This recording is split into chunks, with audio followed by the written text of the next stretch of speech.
Hey, tonight you're not in your bed. You're lying on a cold marble floor in the corner of a Roman villa. The light is dim. You smell spiced wine, wet stone, and something sweet figs, maybe. Your head is heavy, like you've carried too many stories. You once imagined Roman parties as elegant people in togas, reciting poetry, sipping wine beneath olive trees. But the reality? It's louder, stranger, and filled with rituals that blur the line between celebration and ceremony. A golden cup rolls beside you. The scent of roasted meat still lingers in the air. Somewhere nearby, a musician strums a soft note, almost by accident. You recall glimpses, dancers in bright robes, whispers to a statue of Bacchus, and a priest raising his hands before the feast began. By the end of this night, you'll walk through the heart of a Roman banquet, the flavors, the faith, the customs. You'll see how food belief and human nature met under the flicker of oil lamps and laughter. What time is it? Where you are? I'd love to know who's joining us on this quiet journey. And if you enjoy these soft winding walks into the past, take a moment to subscribe to the Sleep with History channel. Leave us a comment and let us know what hedonistic period of history you would like to hear more about. It means more than you know. Now turn down the lights. Let your body rest. Let your mind drift through time. You're not in your home anymore. You're in ancient Rome, and the party has only just begun. You wake up in a quiet side room of a Roman domus, a private home, not a palace, but elegant enough to impress. The floor beneath you is mosaic, cool and smooth, patterned with dolphins and ivy. Above, a narrow opening in the ceiling lets in the late afternoon light, soft and golden.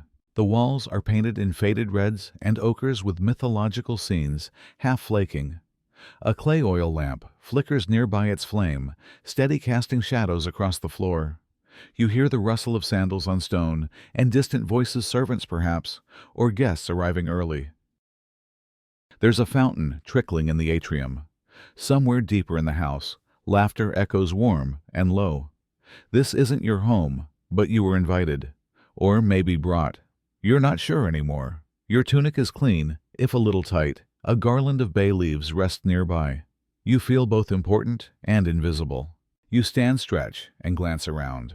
A bronze mirror on the wall shows your face, tired, curious, maybe even a little nervous. Outside this room, the party is preparing. Inside, you're alone for now, but not for long. The kitchen is a world of its own, hot, frantic, fragrant. You pass by briefly long enough to see trays of roasted dormice stuffed with herbs, bowls of honey-glazed figs, and strange sauces bubbling in bronze pots. The air is thick with spiced cinnamon pepperfish paste. Food here isn't just for hunger. It's performance, a symbol. You overhear one cook whisper to another about a dish shaped like a goose, but made of 3 different animals. Nothing is quite what it seems. Later, you're offered an appetizer. Boiled eggs dusted with pine nuts, olives soaked in wine, and a tiny pastry shaped like a fish. It's salty, sweet, and unfamiliar. Your stomach flutters not with hunger, but anticipation. Wine is already flowing, diluted with water, as custom demands. You sip slowly. The first taste is soft, almost floral. The second burns slightly. Around you, people are starting to relax. The room is warming with bodies, voices, scents. You know this is just the beginning. Before the feast begins, there's silence. Everyone stands as a figure enters, not a nobleman, but a priest. He wears a crown of ivy and carries a small bronze bowl. His voice is calm, almost melodic, as he invokes Bacchus, the god of wine and liberation. He pours a few drops of wine onto the ground, a libation, a sacred gift to the divine. Some guests bow their heads, others pretend to. You mimic them, unsure what's expected, but something in the air shifts. This isn't just dinner, it's a ritual, a gateway between worlds, the ordinary, and something more untamed. You glance at a painted wall nearby. It shows a scene of satyrs dancing beside mortals. No one looks frightened, just free. It's a reminder that Roman belief didn't separate gods and humans as much as you might think. Tonight, everyone might blur the lines a little. The room grows brighter. More guests arrive. The couches are being arranged in a crescent, the triclinium, where each person reclines on their side, facing the center. Platters arrive, steam rising. Musicians tune their instruments. A girl walks past you, carrying a tray of dates and cheese. Her eyes meet yours, then dart away. The host steps in, arms wide smile practiced. He raises a cup, and everyone cheers. The musicians begin to play soft strings, rhythm like a heartbeat. Someone laughs too loudly. Someone else whispers behind their hand. You feel your pulse quicken. This is the moment between calm and chaos, between ceremony and release, between who you are and who you might become by the end of the night. You take your place on the couch, you lift your cup, and as the doors close behind the last guest, you realize there's no turning back now. You're reclining awkwardly on a low couch elbow, propped on a cushion that smells faintly of old lavender and something saltier. The stone beneath you is cool, even through the layer of woven mat and fabric. Around you, the voices swell and fade, like waves, laughter, whispered jokes, the occasional hiccup of someone who started early. A platter approaches, carried by a boy no older than 12, hair-cropped, tight eyes, focused just past yours. He kneels silently, and you watch as he lifts the lid with 2 hands. Steam curls upward, carrying with it a scent that stops your breath mid-inhale. Fish, but sharper. Acidic. Sweet. No something fermented. You blink, and there it is, a small cluster of stuffed eggs, neatly arranged in a spiral on a painted ceramic plate. The whites are firm but glistening, the yolks blended with pine nuts vinegar and a dark paste-like sauce you don't recognize. A side dish glows in amber pickled melon slices, dusted in something that looks like cinnamon, but bites like pepper when the smell hits. You hesitate. The man to your left, older, relaxed fingers, stained from ink or berries, notices your pause. He smiles knowingly and leans in. First bite's a gamble, he says. The second is a revelation. You nod as if you understand. You don't. But you reach out anyway, lifting one of the eggs between your fingers. It's warm, heavier than expected. Your hand trembles slightly, but no one else seems to care. Or perhaps they're pretending not to see. You place it in your mouth. The texture is soft, creamy, then gritty. The vinegar hits first, sharp and cold. Then comes the garum, the infamous fermented fish sauce. It floods your tongue, dense with salt and something deeper, like seaweed left too long in the sun, like memory gone sour. Your throat tightens, but you swallow. And smile. The man beside you nods in approval. Good, he says. They say the emperor eats them with crushed rose petals. You don't ask who they are. You just reach for the melon, hoping for something sweeter. It isn't. The pepper burns gently, curling around your tongue, but it distracts you enough to forget the egg. Around you, the room brightens as oil lamps are lit one by one. The shadows shift. Musicians begin a low, slow tune, the kind that slides between ribs and settles somewhere behind the heart. A woman across the table dips her bread in a purple sauce, then licks her fingers clean.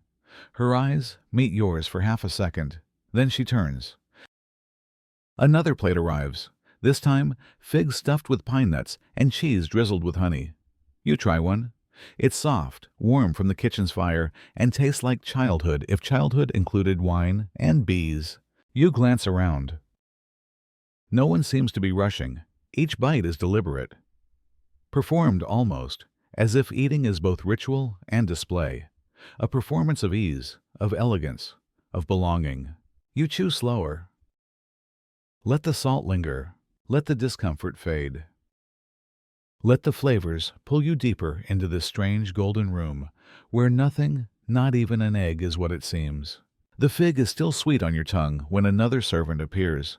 This one is older, not a boy like the last, but a young man perhaps your age, or just aged by the weight of his silence.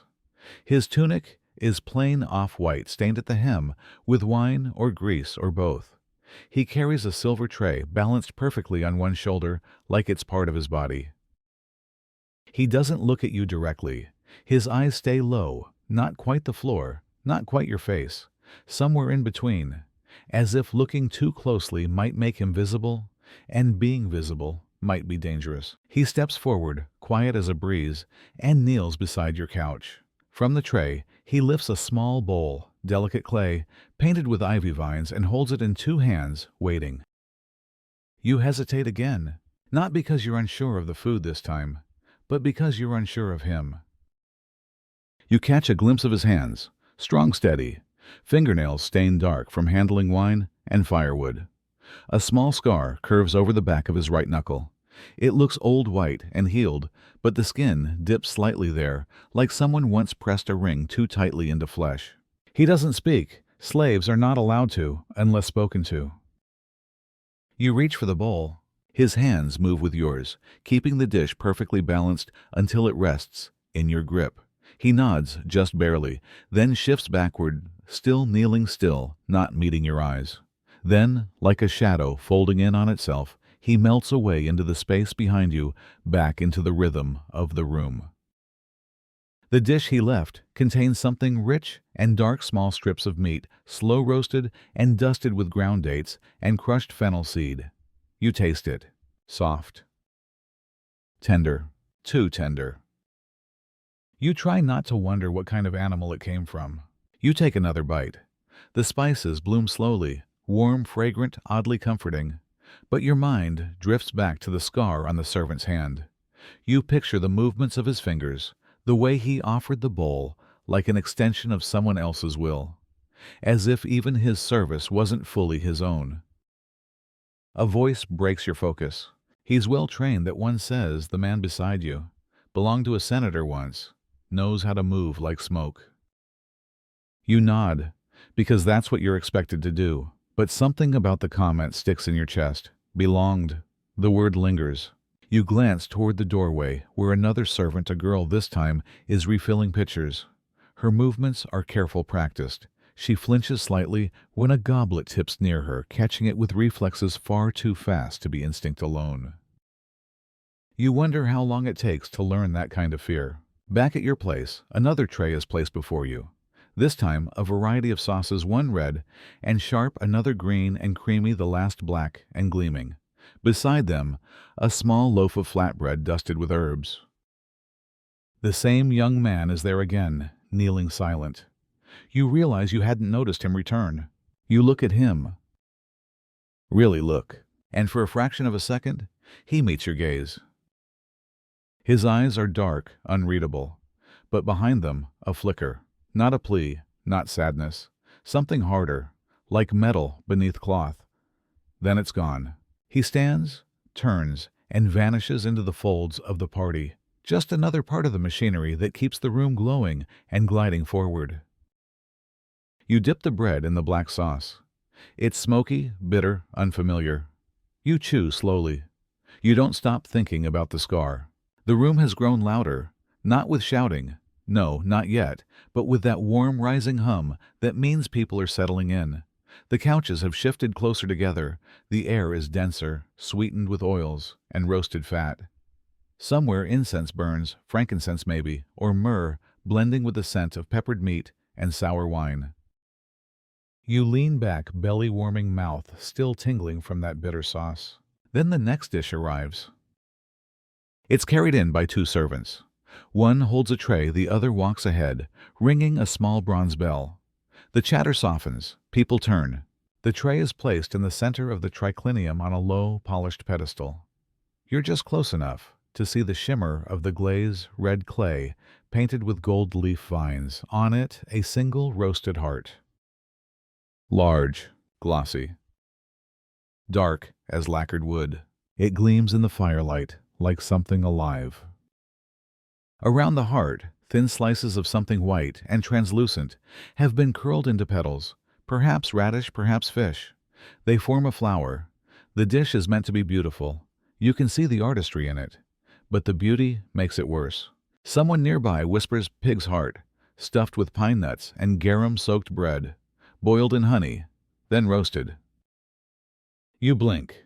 The woman across from you leans in, smiling faintly. It's the texture that unsettles people, she says, not the flavor. The flavor's rich. It's the chew that frightens them. You nod, slowly unsure if she's warning you or inviting you. The servant with the carving knife steps forward. His hands are clean, his blade is sharp, With practiced grace, he slices the heart down the middle. A thin line of steam escapes. The center is darker, still, soft, almost velvet-like. The aroma that follows is thick, metallic, sweet. A piece is placed before you, small, perfectly shaped. The outer edge glistens with honey glaze. The center is darker, porous, speckled with crushed pine nuts and slivers of something green sage you're not sure. You stare at it too long. The man beside you chuckles softly. "Don't worry," he says. "They don't serve anything dangerous, not at this kind of gathering." You wonder what kind of gathering he means. You cut the piece in half. The knife glides through easily. You lift it to your mouth. The warmth seeps into your lips before you bite. Then resistance, slight, a soft bounce, then give. The meat yields like pressed dates, rich and dense. It tastes old, not rotten, but ancient. There's sweetness first, from the honey. Then something earthy, like iron, and herbs. Then salt. Deep, anchoring salt that pulls your tongue down and won't let go. You chew, and chew again. And swallow. It's not bad.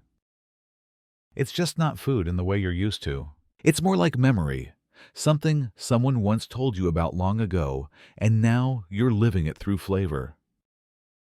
Across the table, someone has eaten 2 pieces already. He reaches for a third. The woman beside him declines with a wave, then eats a grape, instead the flesh bursting quietly between her teeth. You place your fork down.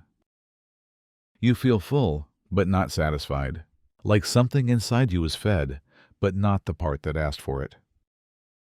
The servant returns silently, clearing the dish. He does not look at the heart now, half gone. You wonder how many times he's served this exact plate. You wonder if he knows how it tastes. You wonder if he ever will. You shift your weight on the couch, careful not to wrinkle your tunic. The cushion beneath you sinks slightly, as if giving in. Around the room, the pace of the feast changes. It's no longer about tasting. Now it's about performing. The man across from you adjusts his collar. Slowly, deliberately. Then he reaches for his wine with 3 fingers, only never the full hand, and tips it slightly before bringing it to his lips. He doesn't drink immediately. He lets the scent reach him first. Then, with one breath, he sips. Not a gulp, a motion. You notice his napkin, not tucked, draped gently across his forearm like a statement. To his right, a woman lifts a slice of smoked duck with her fingers, then dabs the oil from her lips with a square of embroidered linen. She doesn't look down while she chews. She looks across the room, watching. You mirror them, just a little. You lift your own goblet with slower movement this time. You inhale. The wine, it's sweeter, now, thicker. You swallow carefully, letting the warmth coat your tongue. You set the goblet down, with barely a sound. It works. No one stares. And yet somehow you feel seen. From behind you, the familiar servant passes by again. He refills goblets in silence. His hands move with fluid precision. When he reaches you, he tilts the pitcher without touching your cup. A stream of red pours in like silk. You nod. He says nothing. To your left, the older guest, the one who told you about the fig, leans in slightly. "You're learning," he says. "It's not just about eating. It's about how you eat." You smile faintly. He continues, voice low. "Here appetite is social currency. If you eat too much, you're vulgar. Too little, you're suspicious. Just enough, and you belong." You glance at your plate. The food is arranged in small, measured portions. Every item seems placed, not served. A roasted fig, split neatly down the center. A piece of eel, curled like a question mark. A sliver of goat's cheese, topped with crushed rose petals. You pick up the fig. It's warm, almost sticky. You chew slowly, and the taste surprises you, deep and spiced like honey, mixed with old wine. Not just food, a memory wrapped in sugar. Someone raises a toast. The room quiets. The host, seated at the center, lifts his silver goblet high. "To Saturn, god of bounty," he says, "and to the bounty of those who remember their place." People laugh, not loudly, but politely. You echo them, unsure whether the last part was a joke. You notice now that not all couches are the same. The ones closest to the center are broader, better padded. The guests reclined there wear rings on nearly every finger. Their sandals are stitched with gold thread. Their voices carry. Farther out, the couches are simpler. Fewer words are spoken there. Fewer servants attend them. You look down at your own goblet. It's bronze, not silver. The wine inside is just as red, but the reflection it gives is duller. Still, no one has asked you to move. Yet, you reach for your napkin, folded neatly beside the plate. You dab your lips, just as the woman did earlier. She sees you now, and smiles, not unkindly, more like a teacher acknowledging a student who's catching up.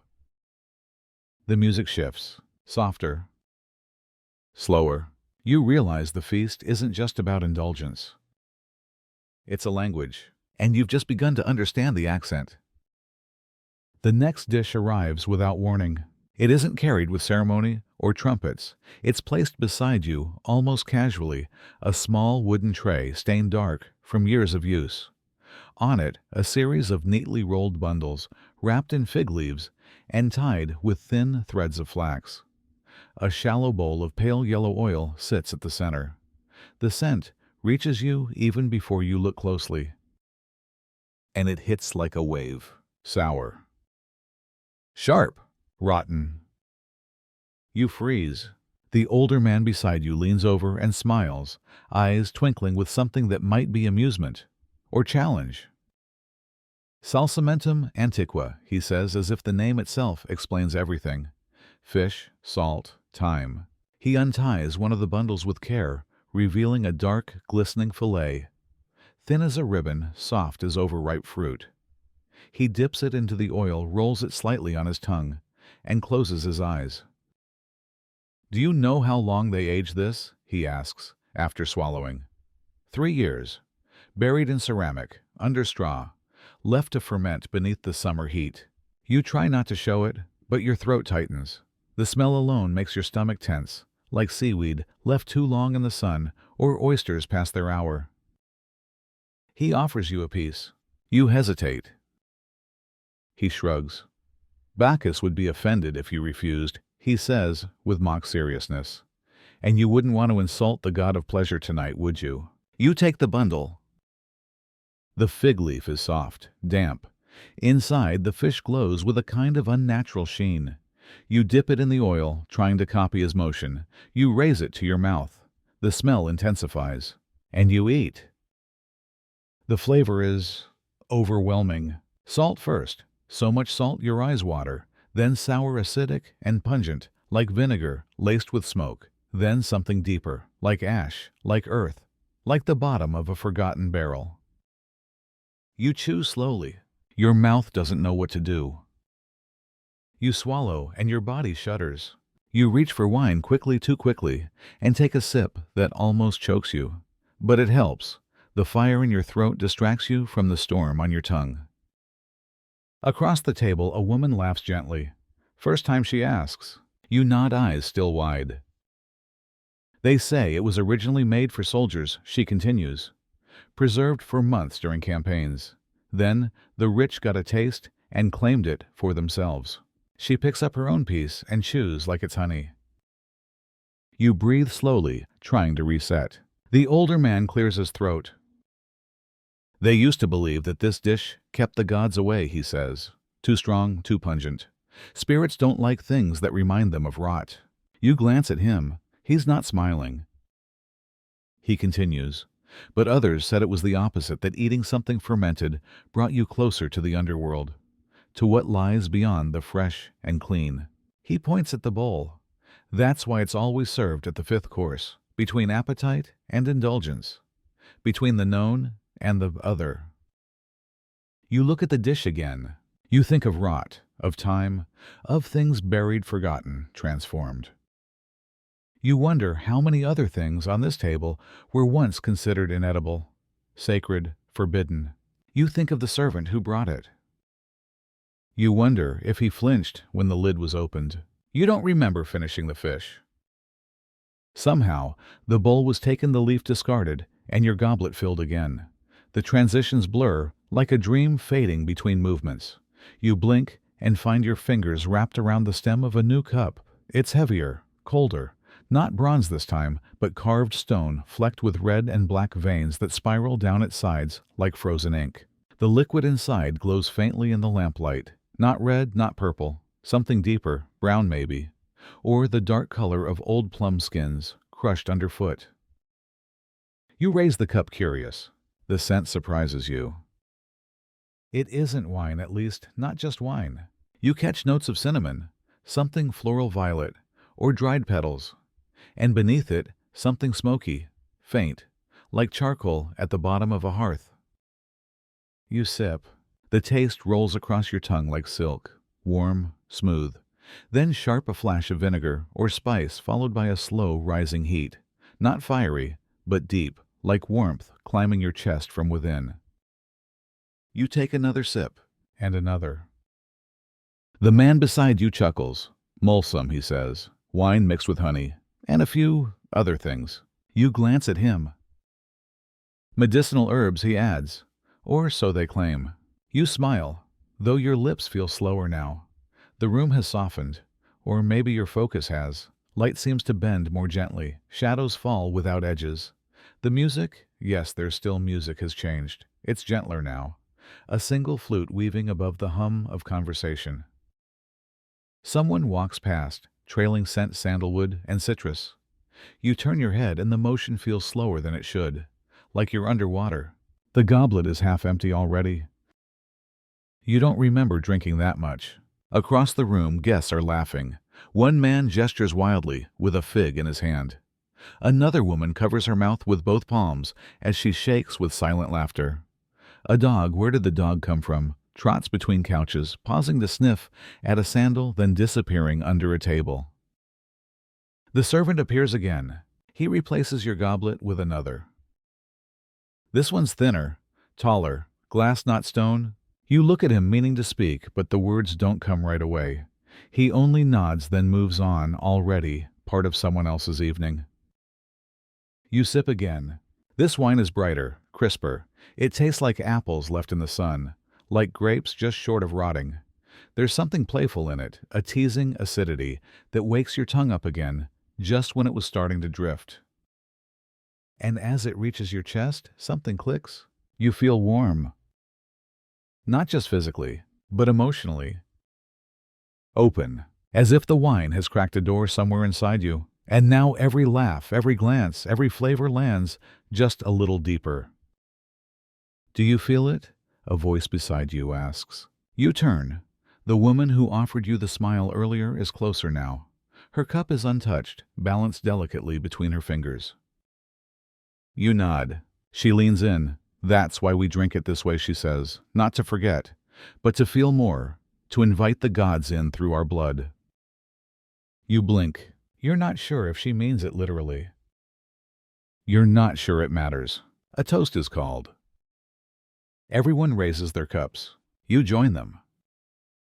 The words of the host are muffled, but the meaning is clear to pleasure, to memory, to everything that lives only for a moment and then disappears. You drink. And the moment deepens. The warmth of the wine still rests in your chest when the music falters. Not stops, just pauses, like a breath held between thoughts. The flute lowers, the strings hush. Conversations dim, as if someone adjusted the world's volume knob with a gentle hand.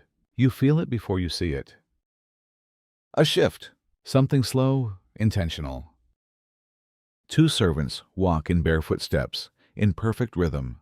Between them, they carry a wide stone platter, draped with a black cloth. Its edges are trimmed in gold thread, catching the light like fallen stars. The guests don't cheer. They don't smile. Some lower their eyes. The servants kneel.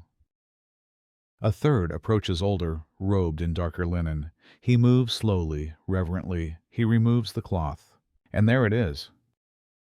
A bowl. Simple, unglazed clay, dark brown, heavy, inside a thick porridge-like dish, black as night.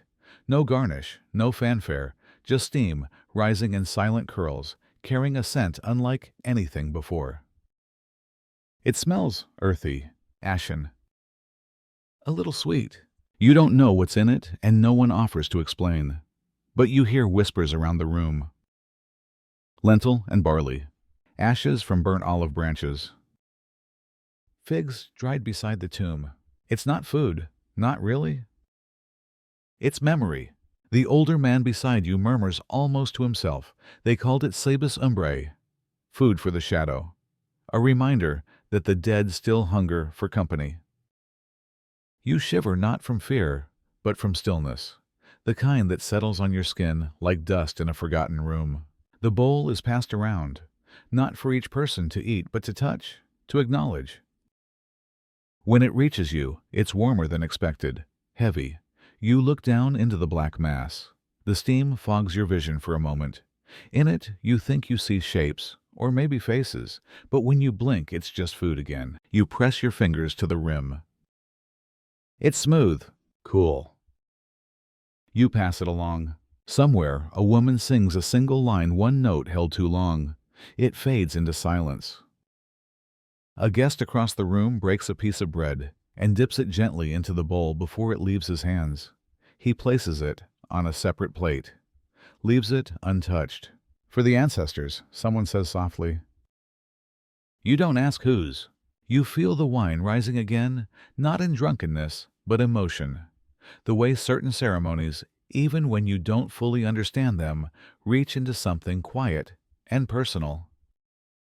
You realize this isn't just a feast, it's a threshold. The food has changed. The mood has changed. And you're changing too. Something in your chest loosens, or tightens. You can't tell which. You take a breath, long and slow, and the scent of ash and honey stays with you. The mood lingers after the bowl is taken away, even as the music returns, slow, lyres, softer flutes. No one laughs right away. People shift in their seats quietly, adjusting robes, refilling cups, avoiding eye contact. The room is still warm, but something invisible has drawn a line across it. You sense it in the air, and you see it when you glance toward the wall. Near the edge of the chamber, beneath the lowest lit alcove, there's another group, standing, still, silent. They're not guests. They're not seated. They hold trays, towels, pitchers. They blend with the pillars, with the shadow, with the gaps between movement. The servants. You hadn't noticed how many there were. A dozen, maybe more. All in pale, sleeveless tunics, plain functional. Their sandals are worn, the straps mended and retied. Their arms carry the quiet strength of repetition, the kind that comes not from choice, but from doing the same task 1,000 nights in 1,000 homes. One boy, no more than 15, stands holding a pitcher of watered wine. His arms don't tremble, but his gaze stays down, always down. You notice now none of them eat, not even a crumb. They carry trays of honey-roasted almonds, saffron pears, and marinated dates, but none ever raise one to their own lips. They pour wine that scents the air with cloves and citrus, but they never taste it. They are present, but not included. The woman beside you catches your glance. Don't pity them, she says. It makes them nervous. They're trained to be useful, not noticed. You nod, slowly, but something in your throat disagrees. The boy with the wine approaches your couch. You tilt your goblet out of habit. He pours. A few drops spill over the edge. Just a glisten, nothing more. He freezes for half a second. You see it, the tiniest tightening of his jaw. You don't react. Neither does he. The moment passes. He steps back, disappears into the rhythm again. A plate is placed before you. Slices of cured boar drizzled with honey and crushed olives. Beside it, pickled onion and minted cheese. Beautiful, balanced, but your appetite falters. You glance across the room, at the standing figures. Still unmoving, still silent. And you wonder, will they eat tonight?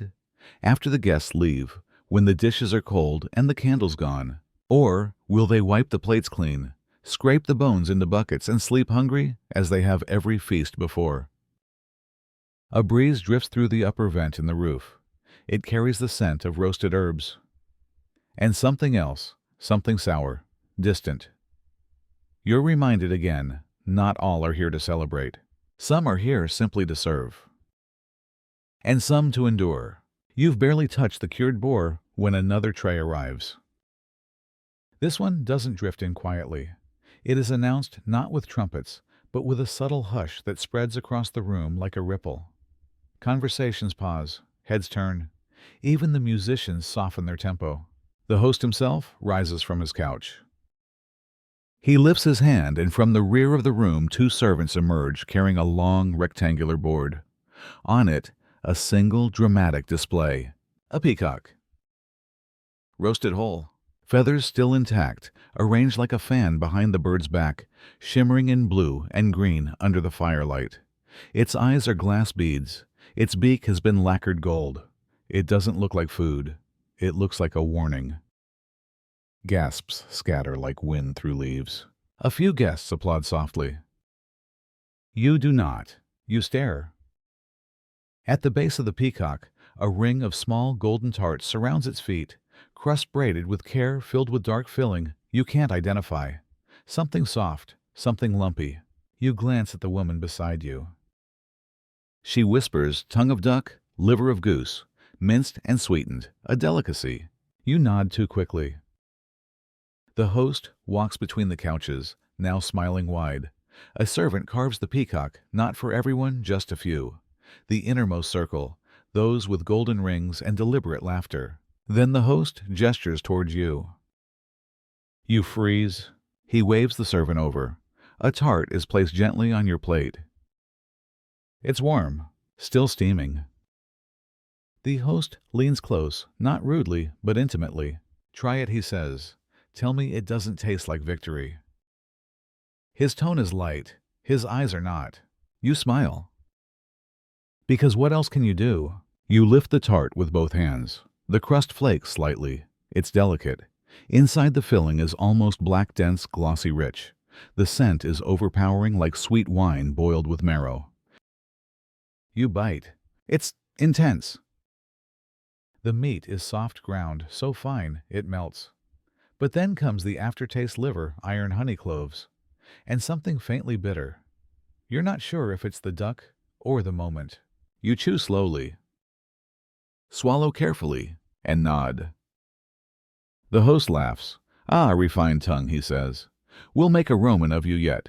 Then he moves on to other couches, other faces. The woman beside you watches you silently. Most people don't like it, she says, but no one ever says so. You wipe your lips with the corner of your napkin. You try not to breathe too deeply. You realize something then. In this room, food is more than flavor. It's theater. It's politics. It's a test. And tonight, whether you're hungry or not, whether you enjoy it or not, you eat. Because here saying no isn't always allowed. You think you've made it through the worst of it. The fish, the heart, the tart. You've nodded, smiled, swallowed like a good guest. Your plate is mostly clean. Your cup is always just full enough. You've learned the rhythm, or so you believe. Then the laughter begins. Not the quiet kind that circles like smoke, but loud, playful, sharp-edged. At the far end of the room, 2 men rise from their couches. One is holding a cloth silk, deep red, knotted at both ends. Inside, something round shifts as he lifts it. He holds it high above his head like a prize. The room perks up. Guests lean in. Musicians change tune, something faster now, mischievous. The cloth is passed around. A woman claps her hands. A servant lights a fresh lamp. The man speaks. A game, he says, for those who dare. You tense. He reaches into the cloth and pulls out a single grape, then another.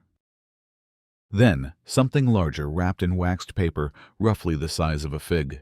He passes the bundle to the woman beside him, who peels it slowly. Her eyes widen, her lips part. She lifts the contents into the air. It's black, glossy, soft, the texture of fruit, but not. It's fermented, someone says, a delicacy from the provinces. You're not sure which province. You're not sure you want to know. The man explains the rules. Each guest must reach into the cloth and choose something at random. It might be a grape, a candied almond, a bit of honeycomb. Or it might be that. There's no refusing. To refuse is to insult the table. The host claps once. The game begins. The cloth makes its way down the couches. Laughter follows. Some guests exaggerate eyes, rolling hands, trembling gasps of false disgust. Others act indifferent, as if they eat strange things every day. The cloth is closer now. You hear whispers. He got 2 grapes. She ate the worm. It's not a worm, it's fish. Same thing. You smile nervously. The woman beside you shrugs. I once got a roasted locust, crunchy. Then the cloth is in your lap. It's warm, slightly damp. You reach in. Your fingers brush silk, then something cool, round, too large for a grape, too soft for a nut. You pull it out. A small ball. Dark, wrinkled, slightly sticky. You look up. Everyone watches. You raise it to your lips. You bite. It bursts. The flavor is impossible. Sweet, yes, but with something underneath: fermented fruit, sharp spice, and something smoky, almost meaty. You swallow. Your eyes water.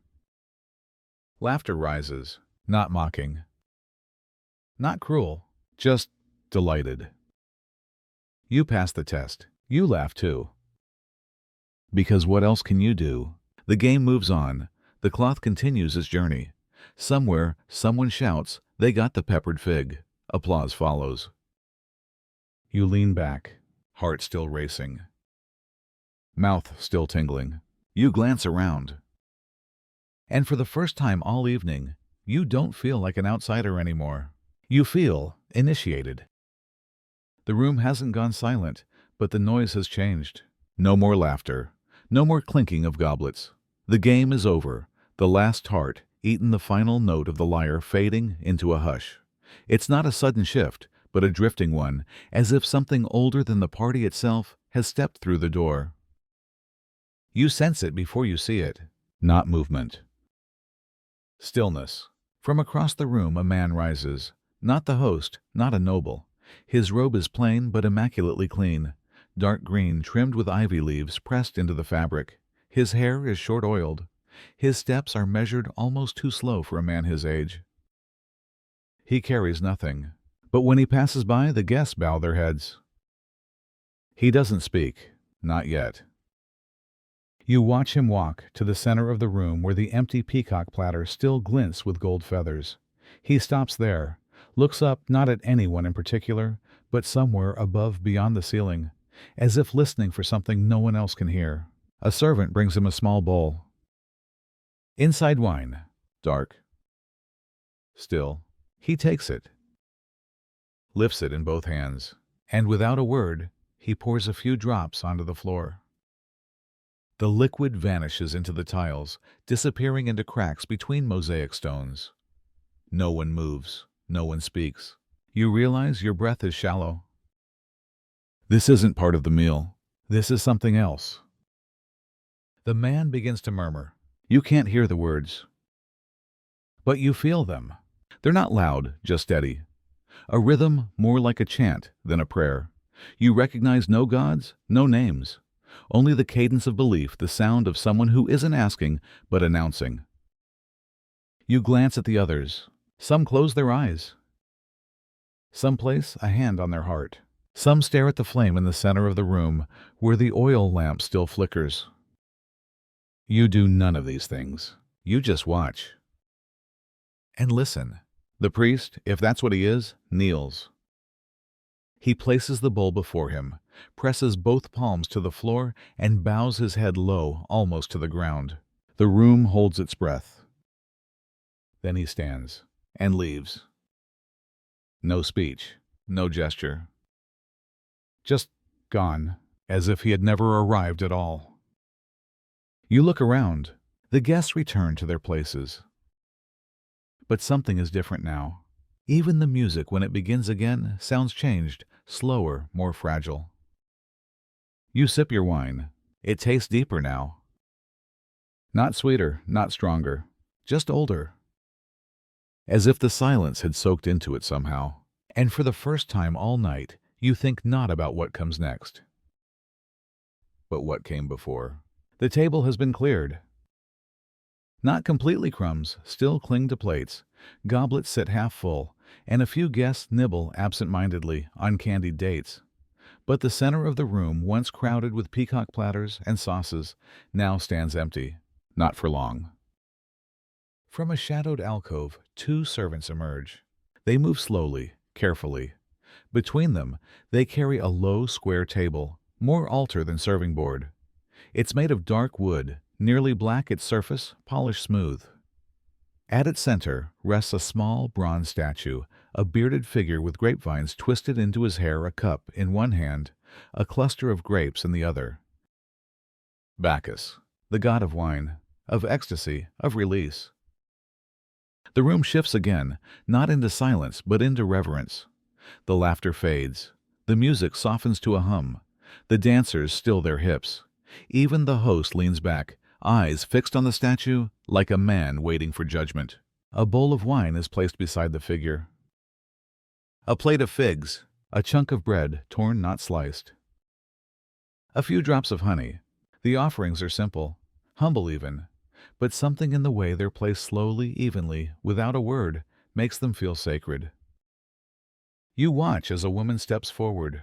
She's older than most here, wrapped in a violet shawl, fingers ringed with gold and green stones. She kneels beside the altar, lowers her head, and whispers.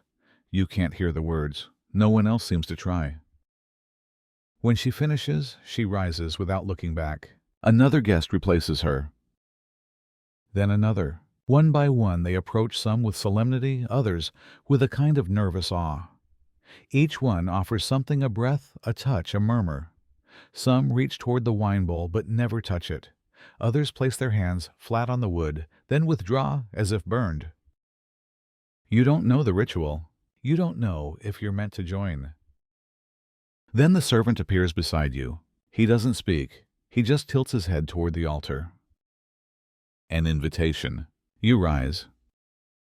The room feels different from up here, wider, slower. Every eye seems to follow you, but not unkindly, just curious. You step forward. The altar is smaller than it seemed from your seat. The statue of Bacchus is barely the size of your forearm, and yet he feels enormous. The details on his face are worn smooth from many hands. His eyes are empty. His mouth is almost smiling. You kneel. You don't know what to say. So you close your eyes, and you listen.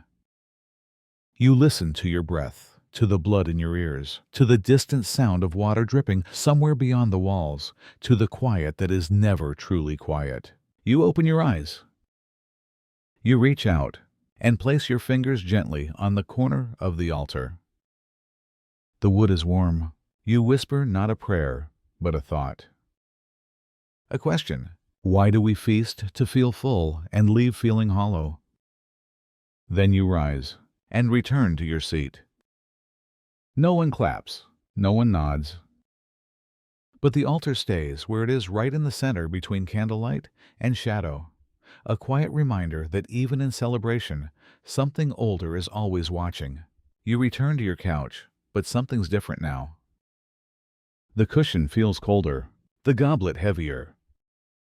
You lift it, sip, but the taste doesn't land the same. It's not the wine that's changed, it's you. Your eyes wander. The altar still sits in the center, flickering in lamp glow. The figure of Bacchus casts a long shadow behind it, stretched, distorted, barely human. It dances with every breath of the flame. You watch a man approach. He's young, barefoot, no jewelry, his robe tied loosely at the waist. He kneels beside the altar and closes his eyes, but his hands shake ever so slightly as he lays a small cluster of grapes beside the bread. He opens his mouth. No words come. Only air. You wonder what he meant to say. You wonder who he meant to say it to. He rises, turns, and disappears among the guests. You turn your gaze to the woman across from you.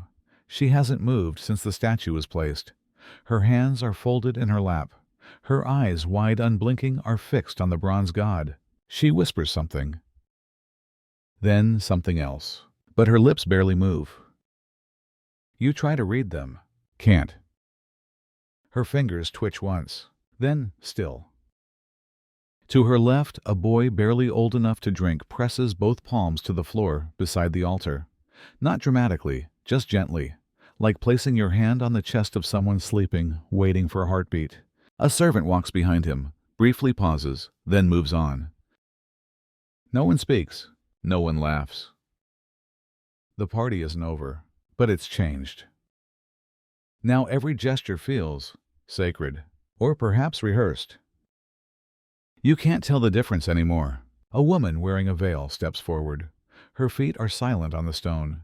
She carries nothing, but she kneels, touches the bowl of wine, and traces a circle in the air above it, once, twice, then presses her thumb to her forehead and turns away. You wonder what she sees that you don't. You wonder what you're missing. Then something unexpected. The servant. Your servant. The one with the scar on his knuckle. He stands just beyond the altar now, still holding his tray.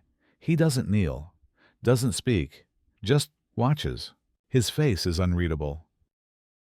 But his eyes, steady, still rest on the statue, as if measuring it. Not with devotion, not with fear, with memory. Then slowly he lowers his head, just once. A moment, then straightens again and walks away. You're not sure why, but the sight leaves a chill along your spine. You glance down at your own hands. They're clean, steady, empty, and you wonder, if this isn't just a performance, if something real is happening here, would you even recognize it? You begin to notice something strange. It's not the room, not the light. Not even the music, though. It has softened to almost nothing, just a harp string humming like a distant thought. It's the wine. Or rather, the way it's being held. Across the couches, guests no longer sip casually. Their movements are slower now, deliberate. Each time a goblet rises, it pauses, hovers just beneath the nose. Sometimes it touches the forehead, first barely grazing the skin. Sometimes the base is pressed to the heart. Then and only then they drink, not greedily, not joyfully, but like something sacred is passing through them. You try to recall when this started, at what moment the gesture changed, but there's no clear beginning. Like a tide rising in the night, it simply became. You glance at your own goblet. Still half full, still warm from the last pour. You raise it. Slowly, you try what they did. Pause, inhale, press the edge to your chest. It feels strange, but not foolish. Somehow it anchors you, focuses your breath, as if you're no longer drinking to forget, but with intention. A man beside the altar stands now. He lifts his cup, high arm, fully extended. The light catches the liquid red as blood thick as dusk. He doesn't speak, but he drinks in a single motion. A few guests follow, quietly, without signal. It spreads. You watch as one by one guests lift their wine, as if in offering not to each other, but to something else, something invisible, something waiting. And you feel it, not religion exactly, but reverence, a shift in meaning. Here in this moment, the wine is no longer a drink. It is a passage. It is a bridge. It is how mortals speak when words are too clumsy. You sip, and the taste, familiar, now feels different, as if your tongue had been cleansed, as if the wine itself had waited for this version of you to arrive. You swallow, and for a heartbeat you feel seen. Not by the room, not by the guests. By something older, something behind the statue's bronze gaze. Across the table, a woman wipes a tear from her cheek. No one comments. Another man bows his head, both hands wrapped around his cup like a prayer bowl. Still no words. Still no performance. Only ritual, only silence, only wine. The room is quieter now, not in sound, but in energy, as if everyone has crossed some invisible line. From feast into rite, from indulgence into meaning. The goblets are held with care. The food sits untouched. Even the musicians have paused again. Then, from the corner nearest the altar, a voice rises. Calm. Measured. Not loud, but somehow it carries. A man stands. Not young, not old. His robe is deep burgundy, embroidered with grape leaves in gold thread. His hair is tied back with a thin cord. He holds no scroll, no notes, just a small clay cup. He speaks. They say Bacchus was born twice. The room doesn't react, but the air tenses like a breath held. First from a mortal mother, then from the thigh of Jupiter himself. A few eyebrows raise, not in surprise but in recognition.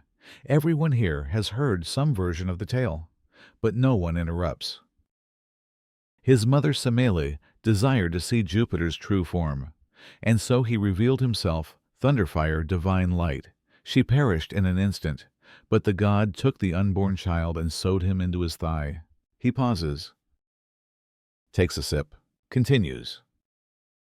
And from that strange womb, Bacchus was born into divinity, not of heaven, not of earth, but of both. A god made from tragedy and rebirth. You listen. Not because you believe, but because his voice makes you want to. He wandered the world, he says, with vines in his hair and madness in his eyes. He taught mortals the secrets of the grape. He showed them how to press joy from rot, how to turn sorrow into sweetness, how to forget and how to remember. Another sip. You glance at your wine. It tastes different now, or perhaps your tongue has changed. He is the god of ecstasy, the man says, but also of masks, of letting go, of becoming something else. A pause. Then, tell me, when you drink deeply, who are you really offering the cup to? No one answers, not aloud. But in that moment, you feel the question land. It's not rhetorical. It's ritual. He nods once as if satisfied, then returns to his seat. The altar glows faintly in the firelight. The statue of Bacchus, still smiling, still silent, seems almost to lean forward now, as if listening. You sip again, and you wonder, is this just a story, or is this a memory? Yours, someone else's. Does it matter?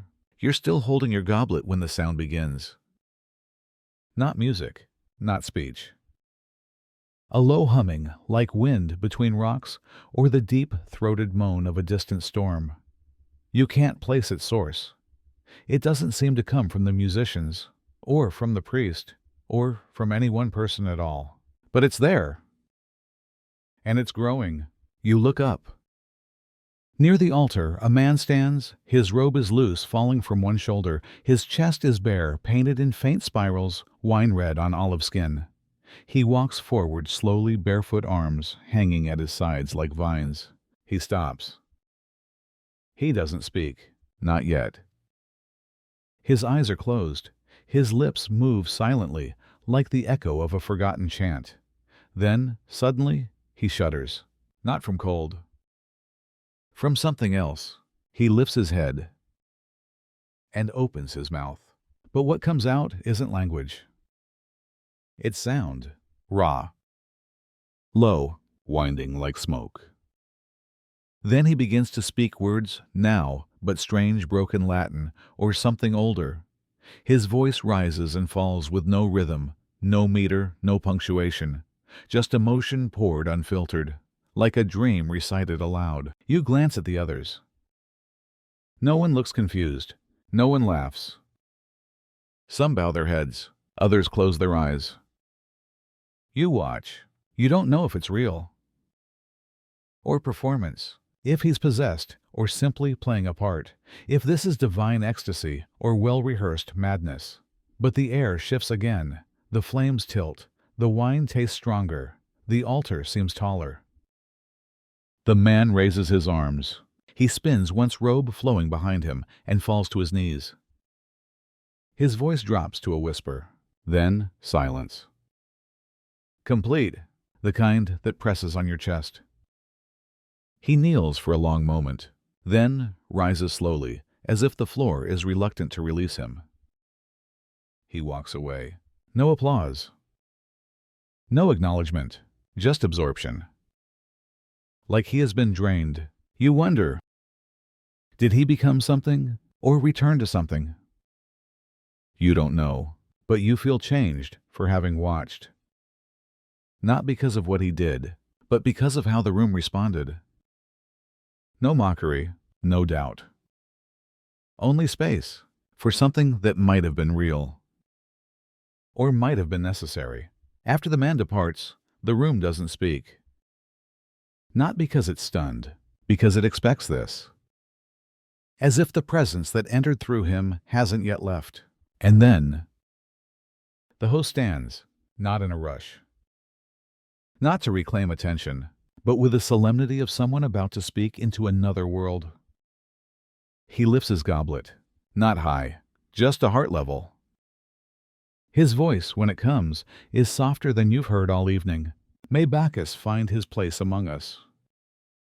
He nods once to the altar, not as master to God, but as guest to guest. Then he turns to the nearest servant. A boy no older than 16 steps forward. On a tray, he carries a goblet unlike any other in the room, carved from dark green stone, rimmed with gold, its surface etched in vines and animals. You know instinctively it isn't for any human hand. The boy walks slowly, deliberately to the altar. He places the goblet at the feet of the bronze statue. Then he pours. Red wine spills in silence. It catches the light like rubies melting. A fig is added, then a sliver of cheese, a piece of honeycomb, and finally a folded scrap of parchment no larger than a coin. You don't know what it says. You're not supposed to. When the offering is complete, the boy bows not to the room, not to the host, but to the statue, and retreats. The host speaks again. To the God who tastes through us. And he drinks. Everyone follows, even you. The wine is warm now, earthy. You taste iron grape and something else, something like soil, like root, like depth.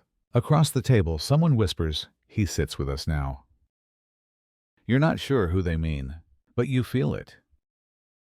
The statue doesn't move. Of course it doesn't. But it feels different. Not an object anymore. A participant, a witness. Someone has drawn a chair for the god. Someone has poured for him before pouring for themselves. And in doing so, they've made space not just for a myth, but for meaning. The meal continues.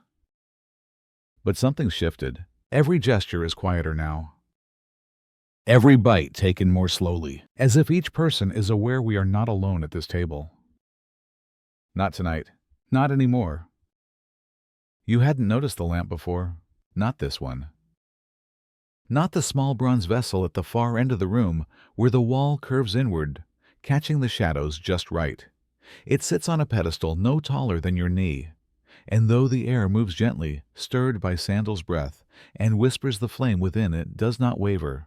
It burns steady. Still. Alive. You stare. It's not the brightest lamp in the room, nor the grandest. The oil pool is shallow, the wick nearly hidden, but something about it holds your eyes like a pupil in a god's face. You glance at the others. Some have noticed it too. Some bow slightly as they pass. Others avoid it altogether, not out of ignorance, but respect. You lean toward the woman beside you. She sees your glance and nods. The flame was lit before the first guest arrived, she says, and it will burn until the last dish is cleared. You whisper, "Why?" She lifts her goblet, but doesn't drink. To remind us, she says that something has been watching since before we began. You return your eyes to the flame. It does not blink. A servant passes near it, careful not to cast a shadow too directly. You notice now, no one speaks within a few paces of the pedestal. No plates are cleared beside it. No laughter happens in its glow. It's as if that part of the room belongs to something else. You think back to the altar, to the poured wine, to the God invited in. Maybe this is his seat, his lamp, his gaze. The woman continues. If it dies before the end, the host must call off the feast. You blink, even now. She nods, especially now. You sit with that. The fire, the rule. The silent agreement among everyone here to protect this single point of light. It burns without flicker. You wonder how much oil remains. You glance at the ceiling. There's no vent above it, no breeze. Just warmth, stone, time. The music resumes softer than ever, but the lamp is louder in its silence. You sip your wine again, and you begin to think not of what you'll eat next, or what story might be told, but of that flame. And what might happen if it chose all on its own to go out. You're mid-sip when it happens. A pause. Not yours. Everyone's. No clatter of cups. No scrape of plates. No cough. No sigh. No breath out of place. The music has stopped again, but this time without ceremony. The harpist's hands are frozen above the strings. Even the dog curled near the far couch lifts its head and holds still. At first, you think it's your imagination. Then you realize you're holding your own breath, and so is everyone else. The flame still burns. The altar still stands. Nothing visible has changed, but something has entered the room, or perhaps left it, and the absence has pulled everything inward. The woman beside you lowers her goblet without sound. Her lips part slightly, as if to say something, but no word escapes. Across the room, the host has gone still. Not tense, not relaxed. Just unreadable. You scan the guests. Eyes darting. No one speaks. No one moves. No reason. No cue. Just silence. Heavy. Not reverent like before. Expectant. And beneath that, something else. Fear. You feel it in your shoulders rising slowly, a cold awareness that no one dares name. You glance at the small green goblet still sitting at Bacchus's feet, untouched since the wine was poured for him. You wonder, was something missed? Did someone forget their part? Or worse, did he? And then, a cough. Sharp, real, from the far corner. A man clutches his chest, not dramatically, just enough to remind the room that breath exists. The tension breaks not with relief, but with motion. Cups raised. Food lifted, a laugh forced, but welcome. The music stumbles back to life, and the feast continues. But not quite the same, not as easily. Not as thoughtlessly. It's as if everyone has been reminded of something they try not to admit. That under all this beauty, the food, the gold, the stories and songs, there is a current, and it does not answer to them, only to itself. You reach for your goblet. It feels heavier than before. You drink, and the silence leaves your mouth dry. You don't remember choosing to kneel. One moment, you're seated, hands resting lightly on your lap, watching the smoke curl from the oil lamp. The next, your knees press against the cool stone floor. Your head is lowered. Your palm is open, hovering just above the ground. You don't know why. No one asked you to. No one told you how. But here you are, kneeling, breathing slowly. Matching the rhythm of something you can't name. You hear footsteps behind you, soft, rhythmic, not hurried, not ritualistic, just human. A presence passes. A robe brushes the air beside your cheek. You don't look up. You don't need to. In front of you, the altar glows with a gentleness that wasn't there before.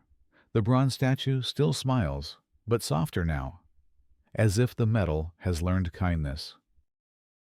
Your lips move, not with words, just movement, a silent shape of thought made physical. You don't pray, not really. But you offer something. A piece of silence, a slice of breath, a small internal truth you never knew you'd been carrying. And in return, nothing changes. The room doesn't shift. The lights don't flicker. No divine wind rattles the roof. But within you, there's a stillness. And for the first time all evening, you feel no need to understand. Not the food, not the games, not the stories, not the God, not even yourself. You just are. And that's enough. You rise slowly. No one claps. No one notices. Or maybe they do, and choose not to disturb it. You return to your couch.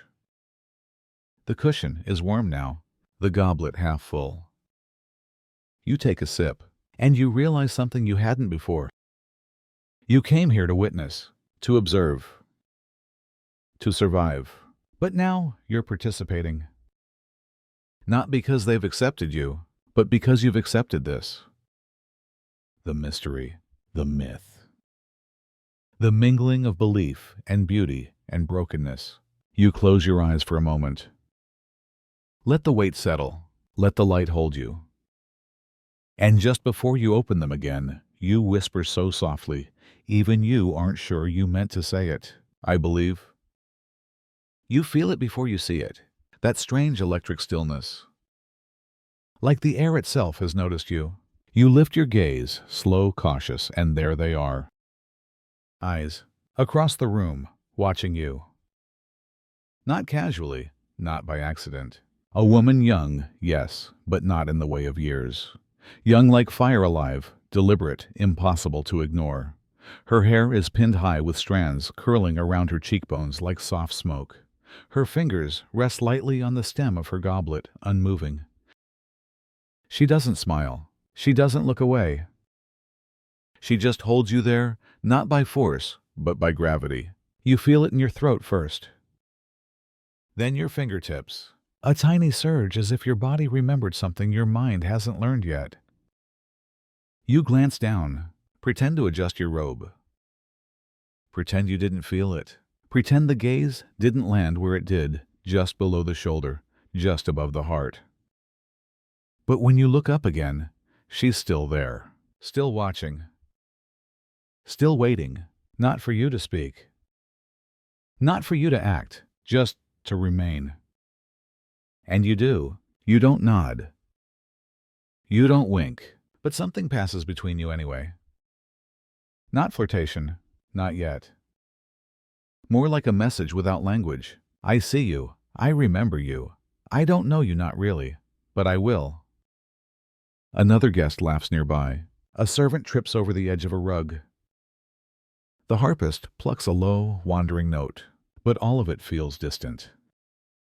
Your focus narrows to her, to that one moment, that one look. It doesn't ask permission. It doesn't promise anything. But it leaves something behind, something slow, something warm, something that coils behind your ribs like a question you're not ready to ask. You lower your gaze again, not because you're ashamed, because you're afraid of what happens if you don't. You sip your wine. It tastes like it's been watching you too. The air shifts again. It's not colder or warmer, just closer. You inhale, and something unfamiliar settles on your tongue. Not food, not incense, something alive. Faint salt, faint oil, faint skin, not your own. Someone has passed behind you. You didn't see them, but the scent remains suspended in the air like the final chord of a quiet song.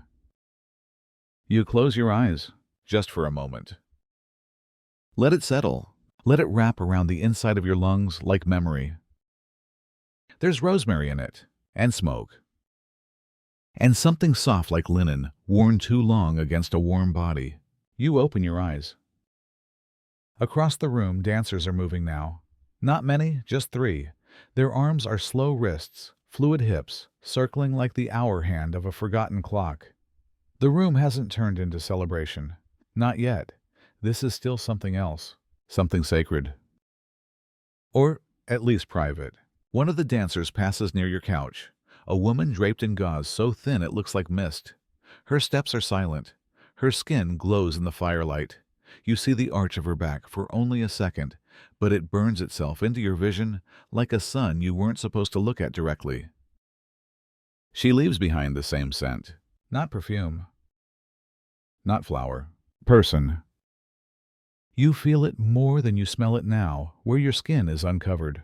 Along your forearm, the back of your neck, the hollow just beneath your ear. You realize you're holding your breath again.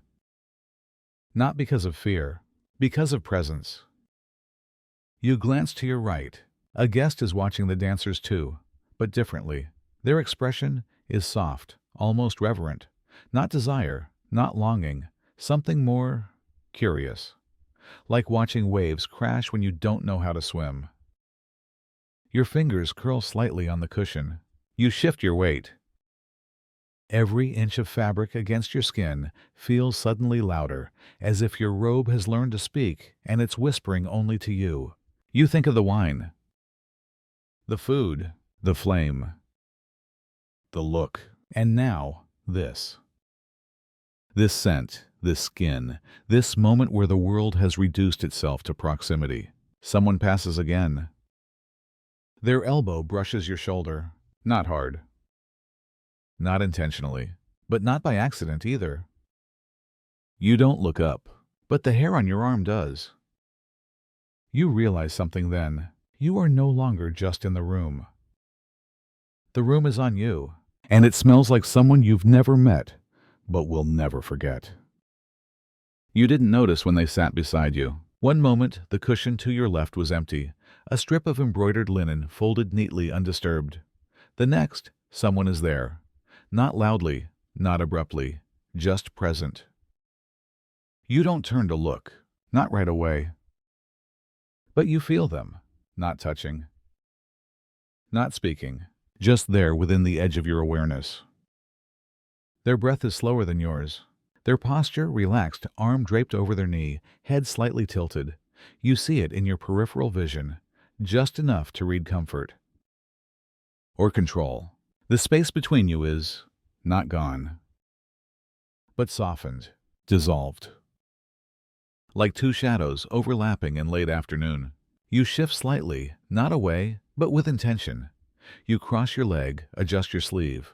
A movement that says, I know you're there. A movement that invites without speaking. They don't respond, not immediately. But you sense a mirror shift, a slow lean, not into your space, but toward it. Not invasion, not pressure, just acknowledgement. Your elbows are now inches apart. The cloth between your robes rustles faintly, as if the fabric itself has realized something is changing. Still no words. Still no touch. But your body begins to listen more closely. To weight, to warmth. To breathe and heat and absence of movement. Even the back of your neck seems to tilt in their direction, as if pulled by some quiet gravity you can't name. Across the room, someone laughs. A cup is raised. The dancers turn, but all of it blurs. Because you're focused on here, on the gentle, invisible field between two people who are almost but not quite touching. And then a breeze. Nothing strong. Just the shifting of air as someone walks past. It carries a ripple across the flame, a flutter through your sleeve, and for the briefest moment, your arm brushes theirs. It's accidental. It must be. But neither of you moves. The contact is light, fleeting, the kind of moment that in other rooms would be forgotten before it landed. But not here. Not now. Here, it feels like a choice, or a question. You don't pull away. Neither do they. Instead, you both remain, still. Breathing. Letting that brief warm line between skin and skin write something wordless in the air. Not a promise, not a threat. Just the beginning of something neither of you has agreed to, yet your arm still remembers the contact. Though it lasted only a second less than the span of a breath, your skin replays it again and again. The warmth, the weight, the impossibly light pressure like being pressed by memory instead of flesh. You glance to your left. Their eyes aren't on you. They're watching the flame again, or perhaps nothing at all. Their face is calm, unreadable, but their hand rests just inches from yours. Palm open, fingers relaxed. Not reaching, just available. You don't move, not yet. But the space between your hands feels louder than the room itself. Every heartbeat seems to pulse through it, echoing in that tiny stretch of silence. The music resumes, slow strings, steady rhythm. Still your hands stay, near. Waiting, you lower your gaze. Their fingers are longer than yours, the nails short, the knuckles faintly scarred, not with violence but with use. Life written in ridges and lines. You wonder what those hands have carried, what they've given, what they've let go. You breathe in. And shift, just slightly. So your pinky touches theirs, not grasping. Just a brush, just enough. They don't flinch. They don't return the gesture. But they allow it, which is somehow more intimate than if they had closed the gap. You look back to the altar, to the statue, to the lamp that still burns. Everything in this room has been about ceremony, structure, steps, layers of meaning. But this is something else. No script, no song. Just skin, flesh saying, I know you're here. And flesh answering, so am I. A moment later, their hand shifts. Not away, but open. Palm towards you, fingers still loose. You don't take it. You don't need to. Because something has already passed between you, not possession, but permission. And in that space, in that breath, in that gentle nothing, you feel understood, not completely, but enough for now. It comes from the far corner, soft, unmistakable, a laugh. But not the kind meant for an audience, not theatrical, not booming. Just a breathy sound, short, private, almost accidental, like something that escaped before it could be caught. You look up. You're not the only one. Heads tilt, eyes flicker toward the shadows beyond the lamplight. That's where it came from, the curve of the wall, where no guests are seated, where cushions are stacked, and fabric drapes from ceiling to floor like a stage curtain. No one has dared pull back. The laughter comes again, softer this time. Then silence.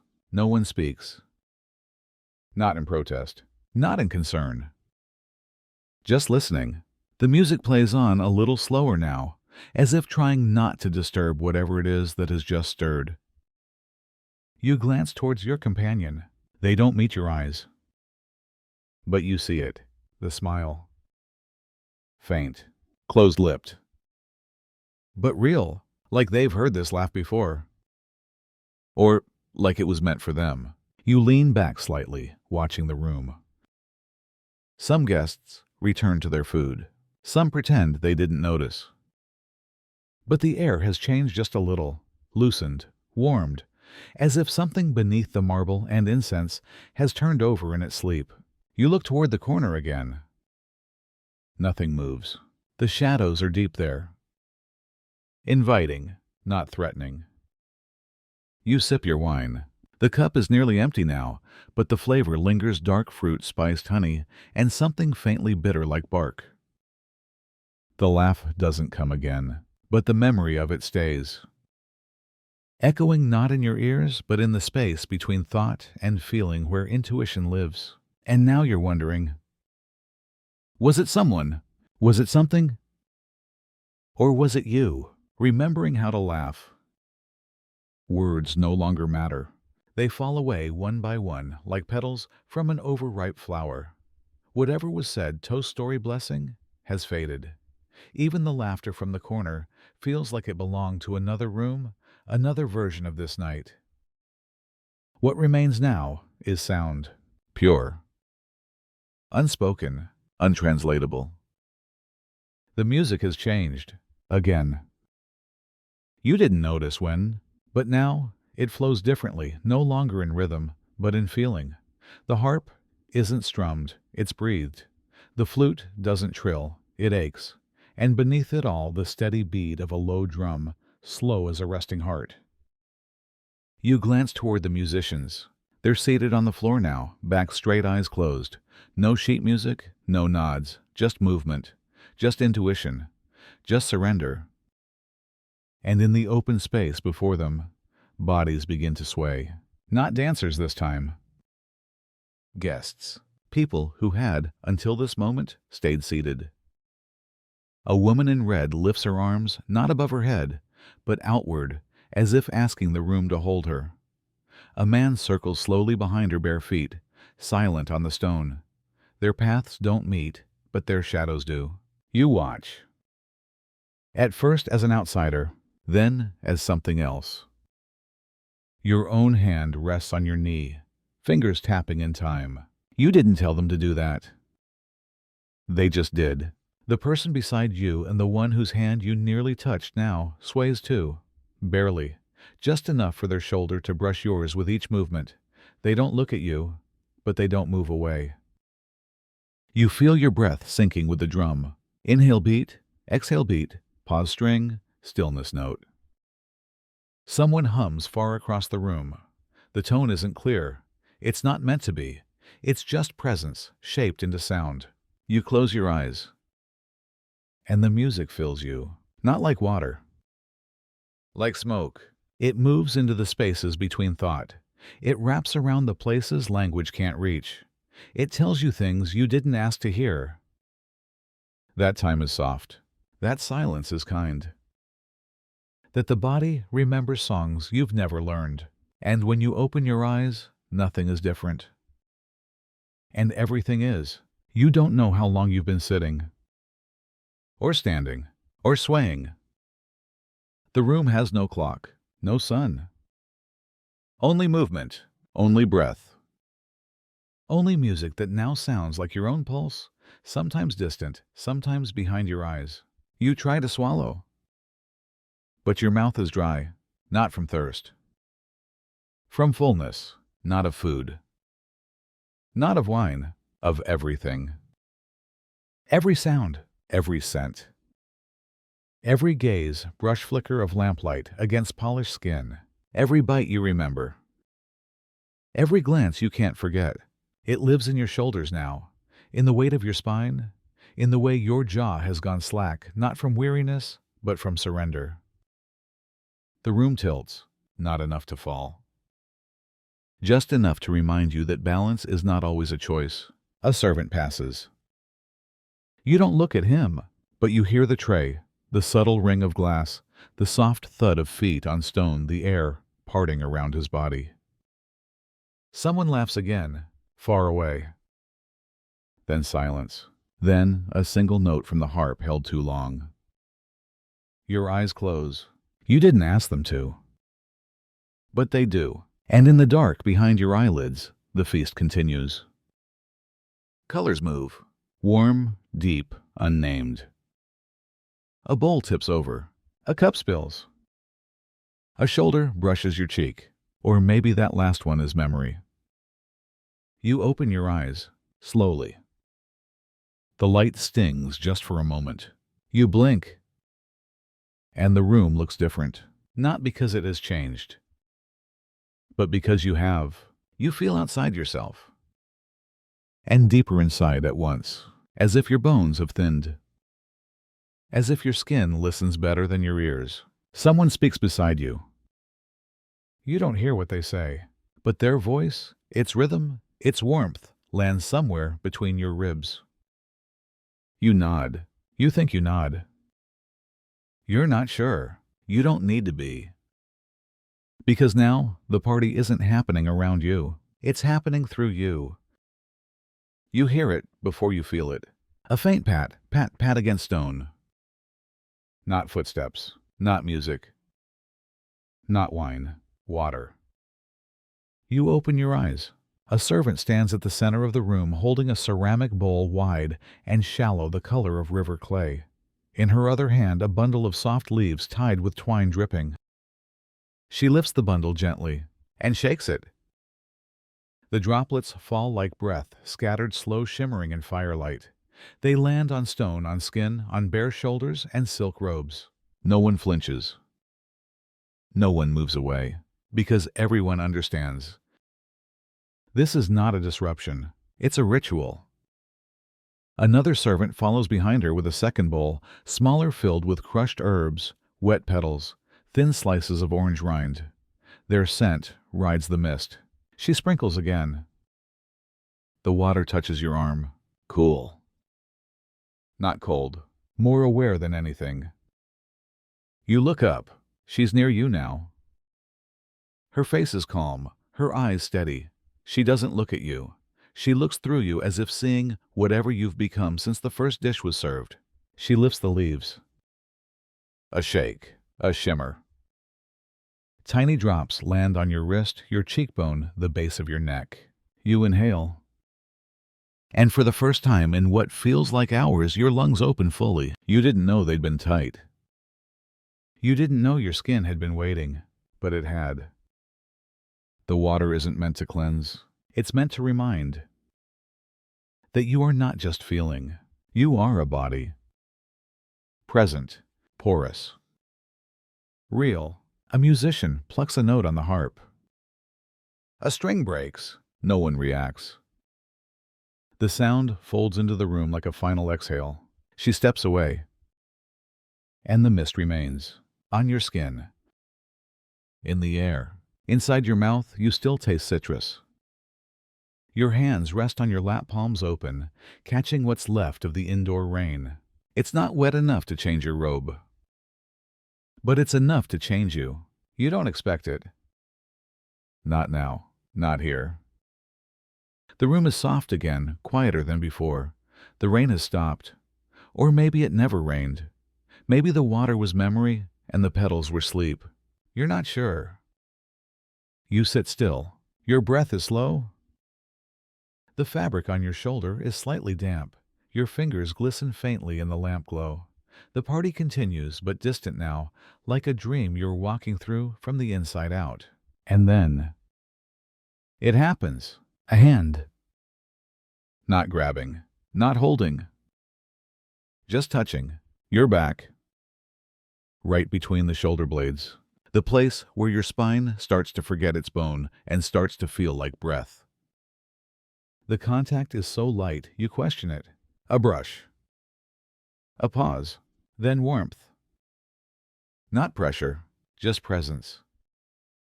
It stays for only a moment. Maybe two. Long enough for your body to register. Long enough for your skin to remember it forever. You don't turn. You don't need to. You feel the message in that single point of contact. You were here. I saw you. This happened. Then the hand leaves. Gone. The warmth fades slowly, like the last note of a song you can still hum, but can't quite sing again. You don't look around. You don't need to know whose hand it was, because in a night where everything has blurred story and memory, ritual and desire, this one thing is sharp. Undeniable. Real. You place your hand over the spot. It's dry. But you still feel the weight.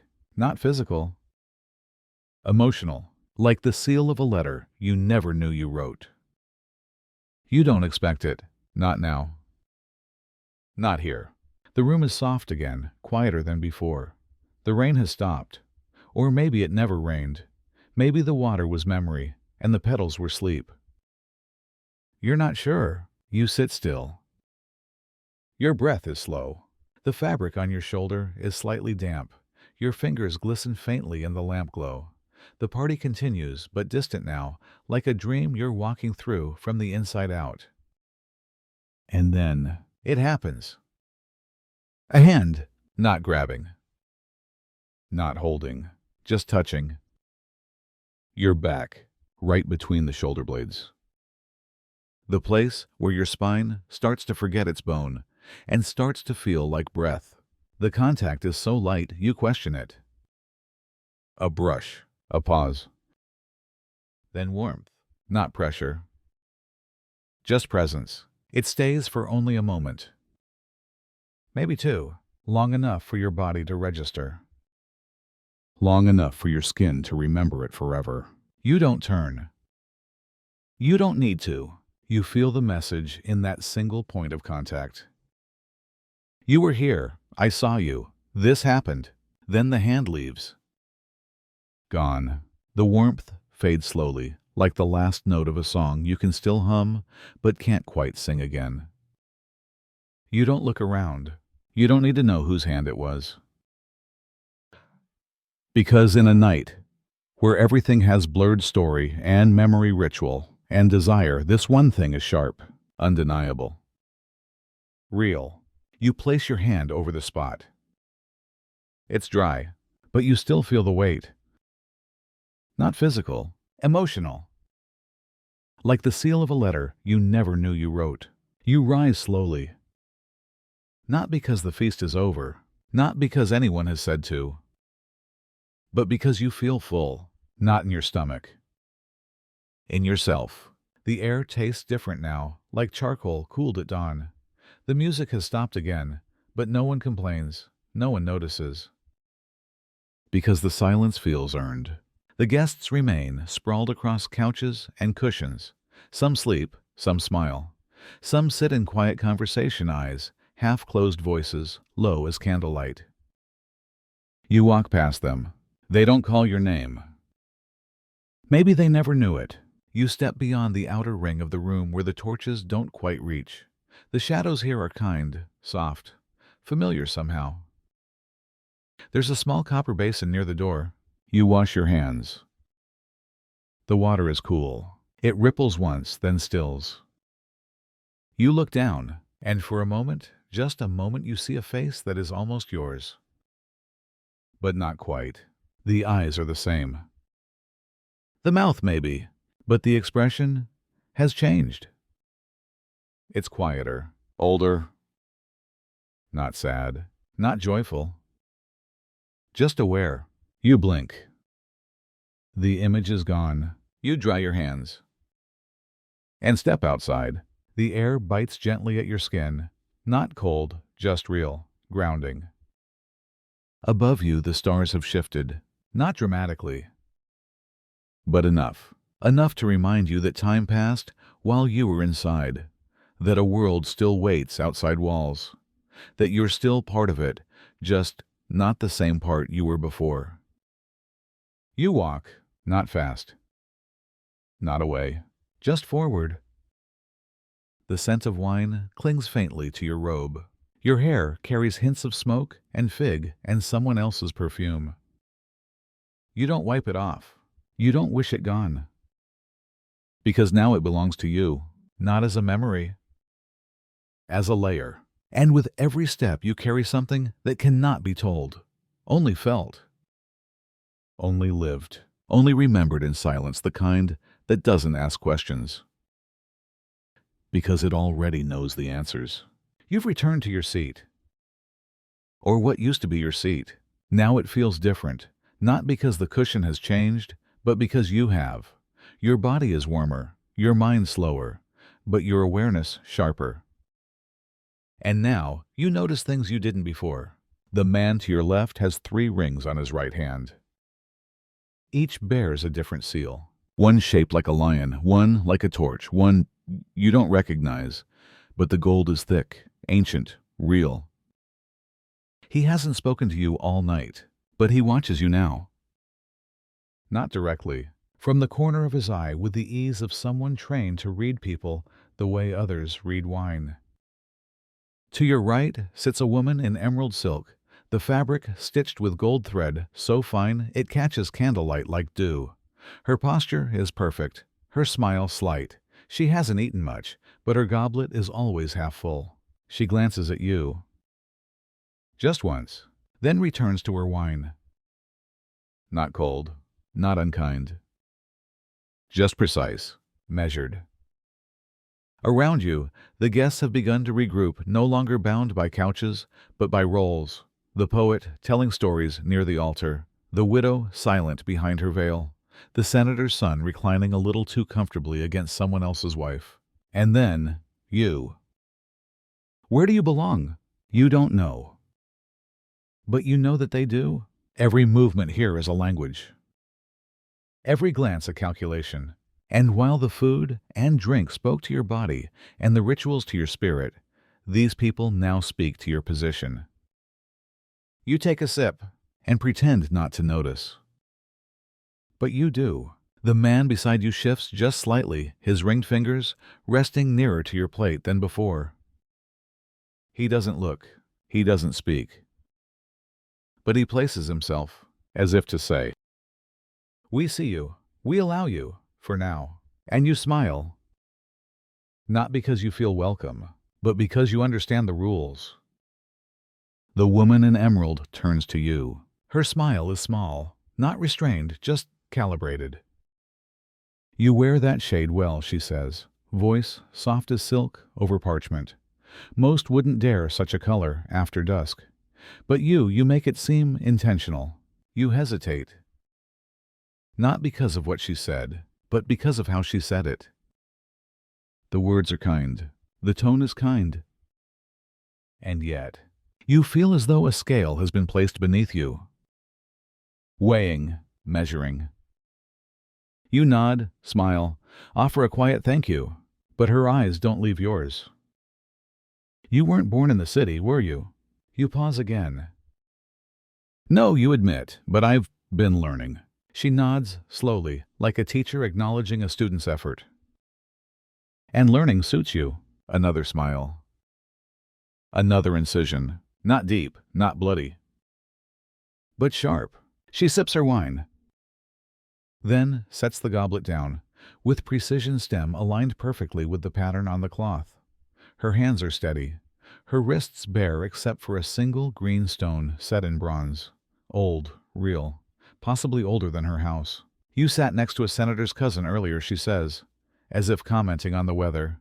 "He only comes to these things when something is shifting. He likes to observe the newcomers." You wonder if she means you. You wonder if she's warning you.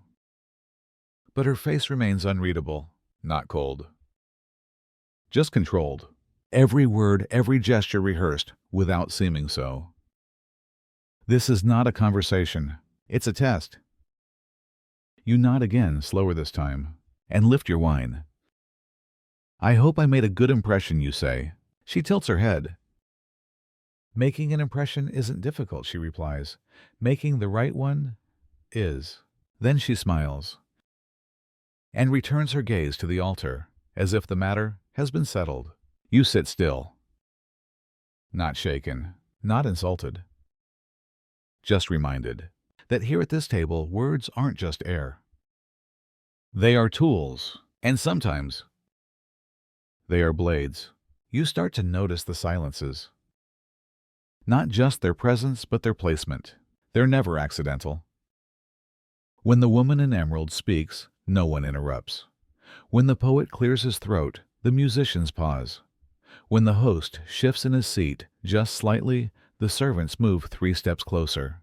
And when a guest laughs too loudly, the silence that follows isn't from surprise.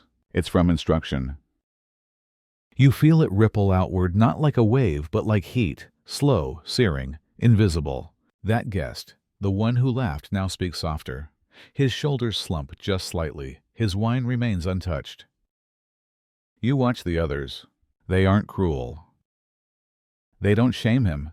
They simply exclude. Eyes avert. Replies shorten. And in a room full of sound, he becomes inaudible. You realize something. Power here doesn't raise its voice. It lowers it until the room leans in to hear.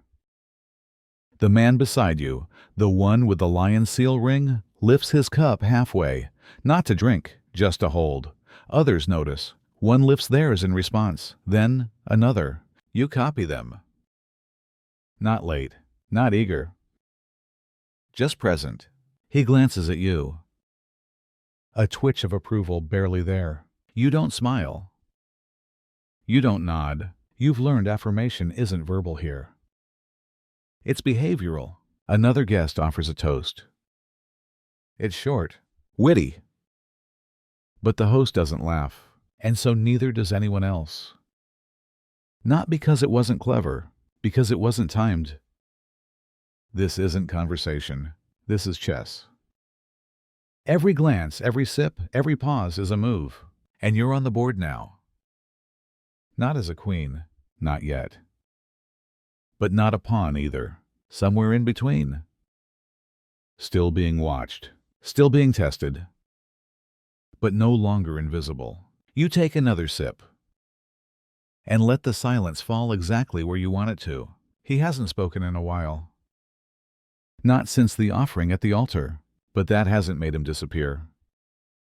If anything, his silence has made him larger. The host reclines at the head of the triclinium, a little higher than the rest, not by accident, but by careful design. His robe has shifted since the evening began, once neat, now relaxed. His sandals are off. His hair is slightly tousled, but nothing about him seems tired. Only calculated, and on his right wrist, the one nearest the wine, he wears a thick, coiled band of gold. It catches the light with every gesture. A small turn of the wrist, a raise of the goblet, a beckoning motion to a servant. Every time the metal glints, the room pays attention. No words, just light. Just sound. A faint cling when he sets his goblet down, and half the room lifts theirs in unconscious mimicry. You watch closely now. When someone new speaks, a guest trying to tell a joke or share a verse, the host doesn't interrupt. He doesn't nod. He doesn't smile. But his fingers curl slightly inward. The bracelet shifts. And somehow that's enough. The speaker falters. Stammers. Fades. Not shamed. Just redirected. Later, another guest offers a quiet observation about the wine, something about its vintage, its region. This time, the host exhales through his nose. Just that. No approval, no correction. But within seconds, others begin complimenting the same wine. The host doesn't reply. He doesn't need to, because here his approval isn't verbal. It's gravitational. You wonder how long he's held this room in orbit. How many feasts have ended without anyone realizing he never raised his voice? You remember the offering, the goblet placed at Bacchus's feet.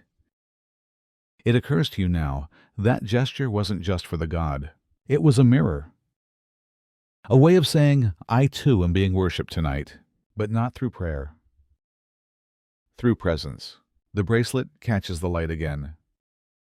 You wonder where it came from. A gift. An heirloom. A trophy. It doesn't matter. What matters is how it moves. And how the room moves with it. You sip your wine slowly. And imagine what it might feel like to wear something that powerful, not on your wrist, but on your name. He's been laughing all night. Big, round, echoing laughter, the kind that fills a room and signals approval, the kind Ken host like, the kind that makes less confident guests feel safe. You notice him first, not because of what he says, but because of how often he reacts. Every clever line earns a chuckle. Every mildly amusing comment gets a generous grin. Even silence is met with the occasional amused exhale, as if the quiet itself told a joke only he could hear. He's seated 2 couches from the host. Close enough to be seen, far enough not to threaten. His robe is crimson bold but not royal. His sandals shine. His beard is well kept, shaped deliberately. He looks like someone who knows how to be looked at, and yet. His eyes betray him. They're fast. Always moving, watching who laughs with him and who does not. Measuring delay, noting absences. You watch him watch the host. The host does not laugh. Not even once. And each time this happens, each time a smile goes unanswered, the man in crimson recovers too quickly. He lifts his goblet. He nods to a servant. He turns to someone else. But he never stops performing. Because in a room like this, silence isn't neutral. It's a warning. And laughter. Laughter is armor. You wonder how many nights he's spent doing this. How many feasts. How many jokes told with just enough volume to reach the important ears, and just enough ambiguity to remain deniable if they don't land. He laughs again, now louder than before. People glance, smile politely. But the energy has shifted. You can feel it. Not cruelty, not mockery. Just distance. Like everyone senses what he's doing and agrees to let him continue, because calling it out would be impolite. Because watching someone unravel gracefully is still preferable to watching them fall. He lifts his goblet once more. Drinks too quickly. Wipes his mouth with the back of his hand. Still smiling, always smiling. You realize then, he's not the happiest man in the room. He's just the loudest, and in places like this. That's often the same thing. It happens between courses. When the last fig has been cleared, and the next roast has yet to arrive. The air is thick, not with smoke or scent, but with something heavier anticipation. Voice is lower. Leaning begins. And then the first name is spoken. Quiet. Too quiet for the whole room, but just loud enough for those meant to hear. You catch only a syllable at first. Yes. Then a whisper near your ear, he's not here tonight. A woman across the table raises one brow. Her goblet hovers midair, forgotten. Someone beside her mutters, "They say he asked the wrong question, about the wrong shipment." No one finishes the sentence. They never do. Because here, names are spells. Spoken too loudly, they summon attention. Spoken too softly, they summon memory. You sip your wine, slow, cautious. The man to your left lion-ringed unreadable glances, once, then returns his gaze to the center of the table. But his fingers tap the rim of his goblet. Once.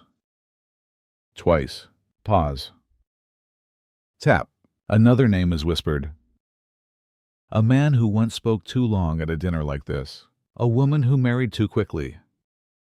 A cousin who was overheard saying the wrong thing about a statue in the forum.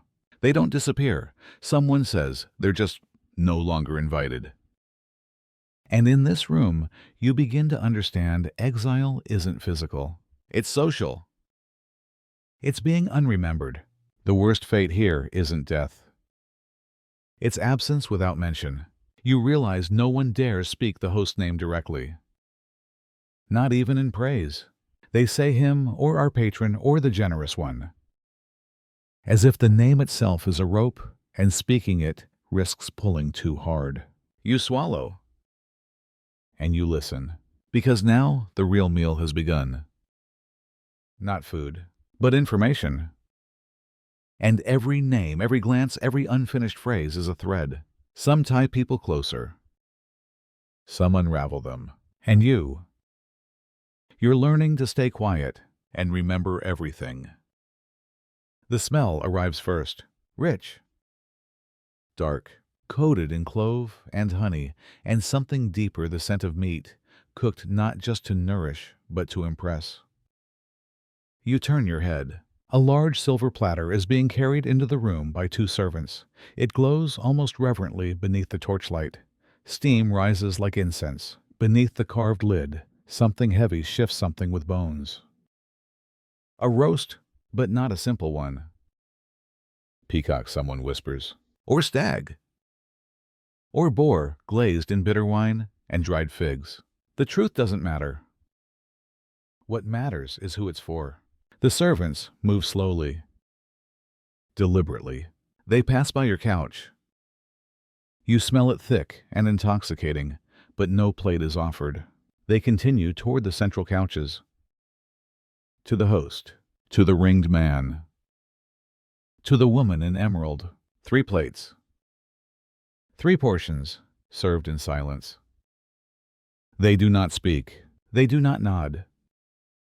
But their eyes linger over the meat as if it were holy. You glance at your own dish. Bread, cheese. Fruits soaked in syrup, pleasant.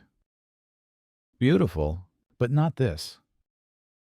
You feel your jaw tighten, not in hunger. In understanding, this is a reminder. A quiet one. You are here. You are seen, but you are not there. Not yet. Someone nearby laughs. Don't look so surprised, they murmur. That roast cost more than a small vineyard. You raise your goblet. Mask the pause with a sip. But your senses remain on that silver platter, the way it gleams, the way the fat pools, the way the guests who receive it do not react. As if this is normal, expected. Old, you realize something then. The feast has tears, not on plates. In meaning, every dish, every drink, every garnish is not just chosen, it's assigned. To status, to closeness, to favor. You wonder what you'll be served next. And what it will say about you. He's just a boy. 15 maybe less. Hair cropped short, shoulders narrow, tunic simple unbleached linen, cinched at the waist with a cord that looks like it was tied too tightly by someone else. He carries a jug of wine. Both hands wrapped around the handle, knuckles white.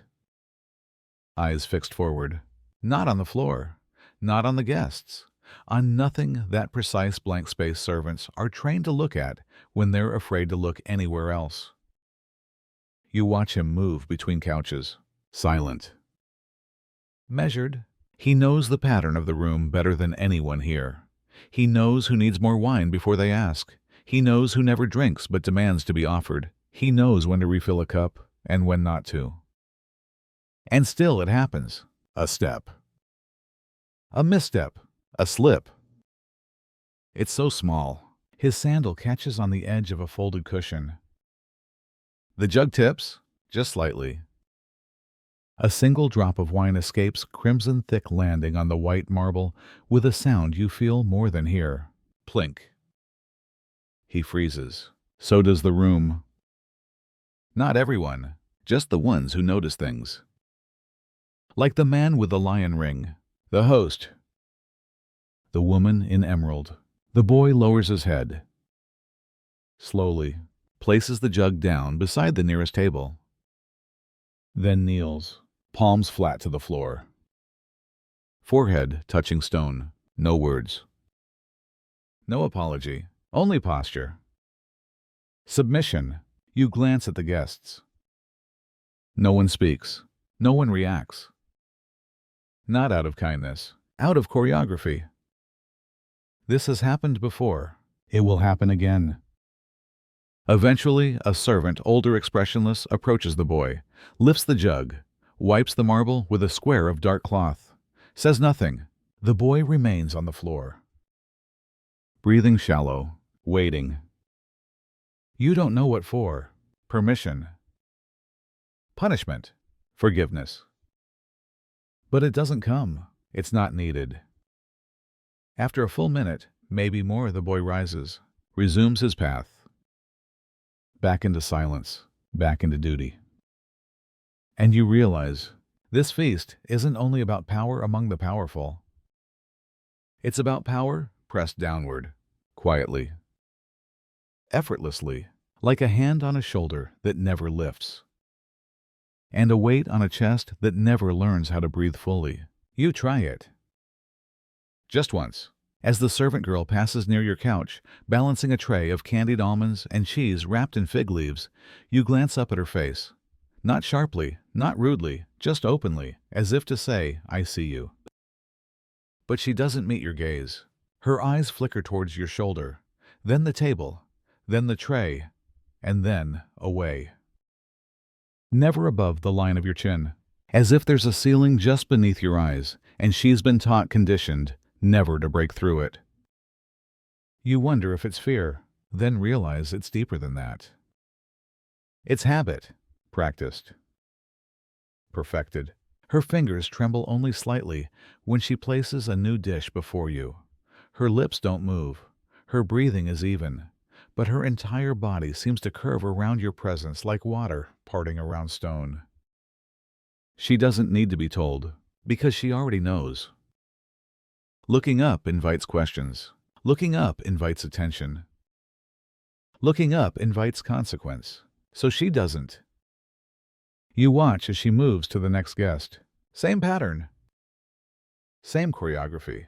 Only when she turns away, back straight tray, now empty, do her eyes lift slightly, not at anyone, just toward the center of the room. Toward the altar. For a second, maybe less, her gaze lands on the flame. Then it falls again. She disappears behind a curtain. And you sit in silence, surrounded by voices, laughter music, but suddenly aware that none of it is meant for her.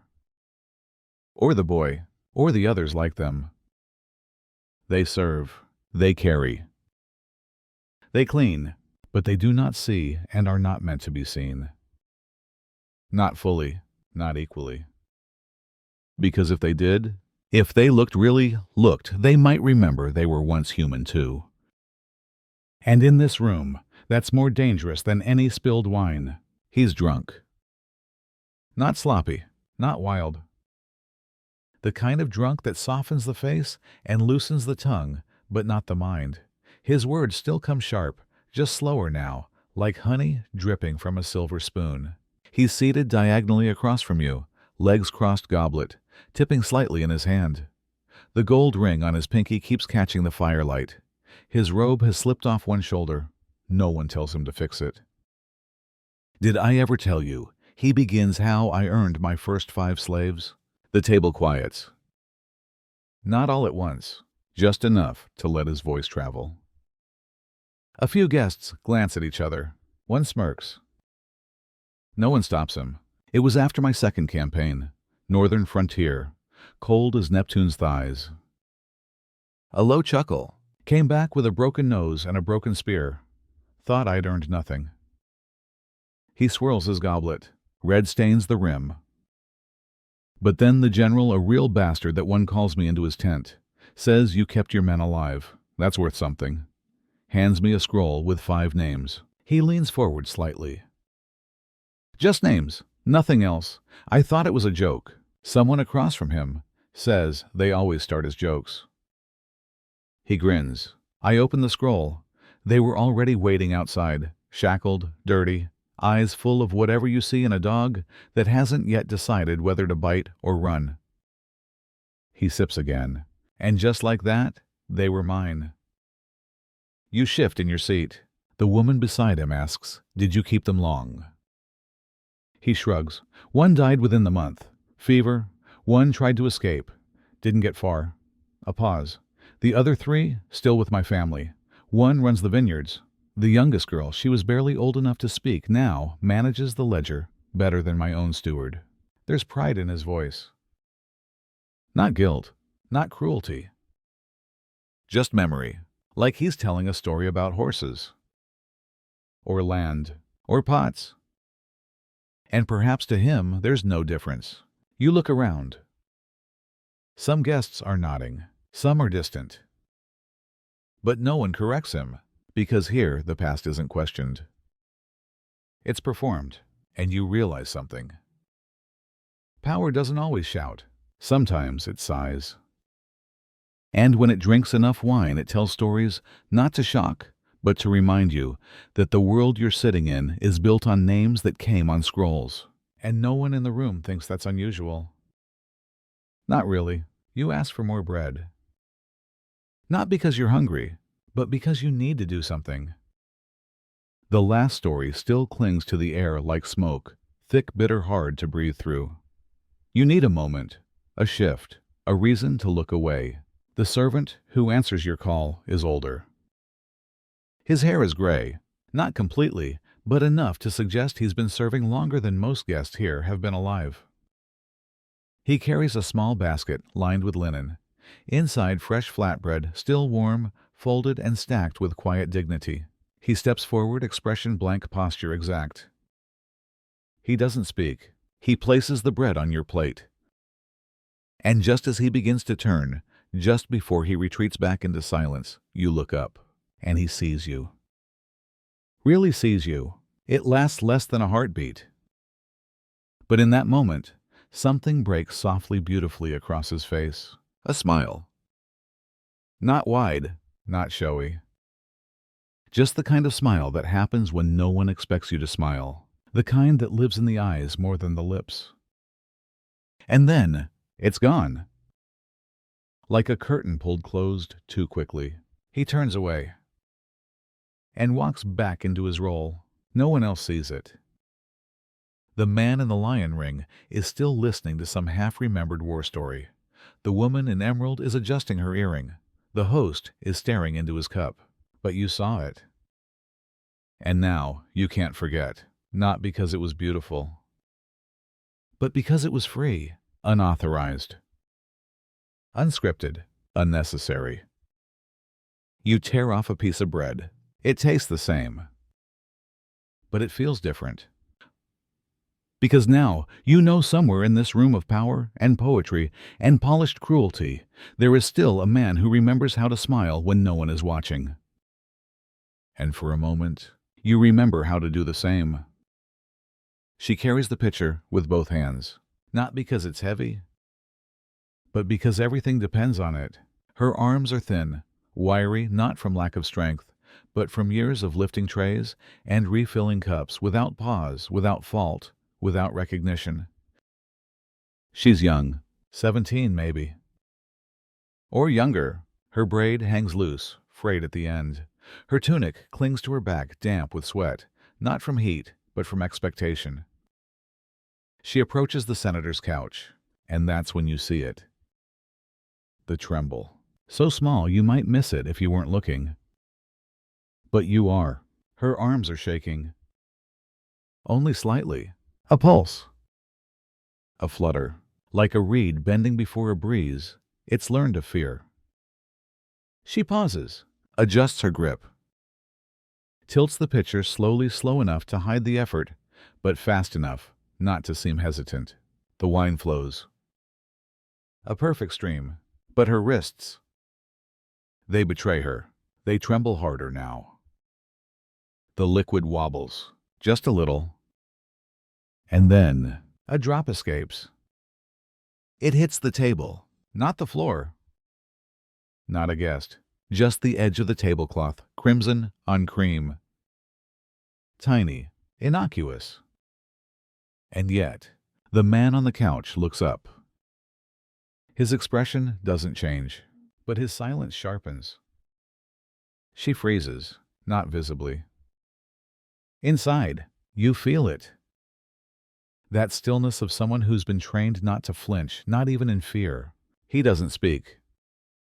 He doesn't need to. She bows her head, a half-inch lower than required, and waits. A full breath, then another. He turns away. Conversation resumes. And she walks on, still carrying the pitcher, still shaking. You look at the spot where the drop landed. A servant, another wipes it clean. No one says a word. But you know what everyone saw, and what everyone chose not to see. Because in this room, a trembling hand is not a tragedy. It's a nuisance. A reminder that behind the wine, the music, the laughter, there are bodies stretched thin, and some of them can no longer hold the weight. You ask a question, not loudly, not rudely, just enough to be heard. It's about the bread, something harmless. You lean toward the man beside you, the one who's been mostly quiet with the soft gray robe and the distant eyes. What spice is this, you ask? He doesn't answer right away. He doesn't even look at you. Instead, he reaches for his goblet, sips slowly, wipes the rim with a fingertip, then finally, without turning his head, he speaks. You're new. It's not a judgment, not quite. Just an observation. You nod, unsure whether to smile. He sets the goblet down, still not looking at you, still not touching the bread. Then, in a voice lower than before, he says, Here words are a form of weight. You pause. He continues, Say too little and you disappear. Another sip. Say too much and you become memorable. His eyes flick not at you but toward a man across the room. You follow his gaze. The man he's looking at is talking, animated, smiling, gesturing with his knife while spinning some tale about a governor and a runaway servant. Everyone laughs. Everyone but the host. And the man beside you. You understand. The guest who speaks too much shines too brightly, and in this room, too much light invites shadow. The man in gray finally looks at you, just once. Eat, he says softly. Drink, listen. Then, after a pause, but leave the spice unnamed. And just like that, he turns away. You look down at your plate. The bread tastes different now. Not because it's changed, but because you've learned what it costs to ask too many questions. It begins like before, with quiet. But this time, it's not sacred, not reverent. It's dense, heavy. You feel it before you understand it, like the drop in pressure before a storm. The way a room seems to lean away from itself. A fork falls somewhere. No one reacts. You follow the shifting gaze. Not everyone, just those who know. Their eyes move together subtly, respectfully, toward the center-left couch, the one with the purple cushion, the one you were told never to approach. He's here. You hadn't realized. A man with a silver torque around his neck, clean-shaven, face like carved basalt. His hands rest atop his knees, fingers long unmoving. He hasn't spoken, but he doesn't need to. Because no one else is speaking either. Plates are full. Wine is poured, but the room has stopped. Even the music faint far away seems to have lost its way. The man shifts slightly. Not much, just enough to remind the room that his discomfort is not his problem. It's yours. You glance at the woman beside him. Her jaw is tight. The man across from him stares into his cup. The servant, who passed him moments ago, now stands uncertain, holding an empty tray. And then he speaks. 3 words. Soft, sharp, clear. I'll sit elsewhere. No one responds, not even the host. But something ripples outward. You feel it behind your ribs. The man stands, walks. Slowly, unhurried. Like a lion circling a fire. He takes a different seat. Smoother cushion, fewer guests nearby. The feast resumes, sort of. Conversations restart. Music tries again. But everything has changed. Because what just happened wasn't drama. It was discipline, not enforced. Elicited, and you understand. The greatest power in this room isn't the loudest voice, or the richest robe, or even the seat closest to the altar.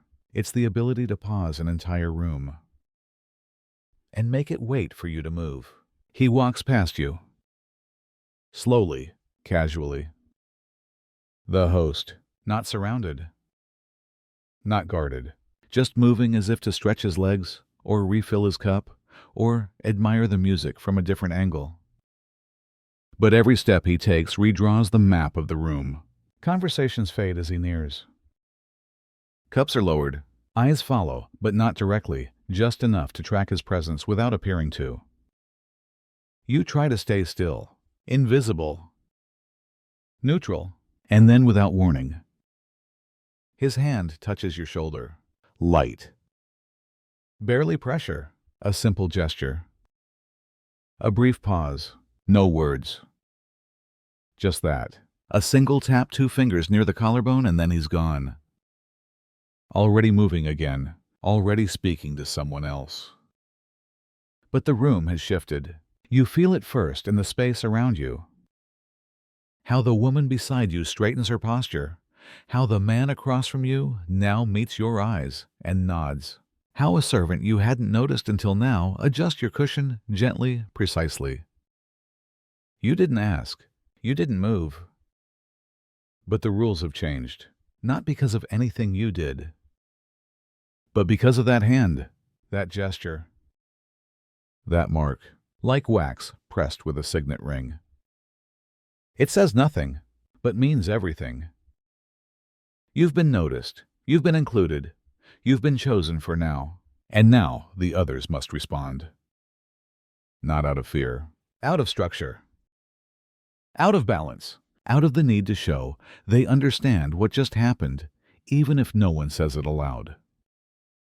You raise your goblet, only a little. No flourish, just enough. And the room for a moment accepts you differently, not as a guest.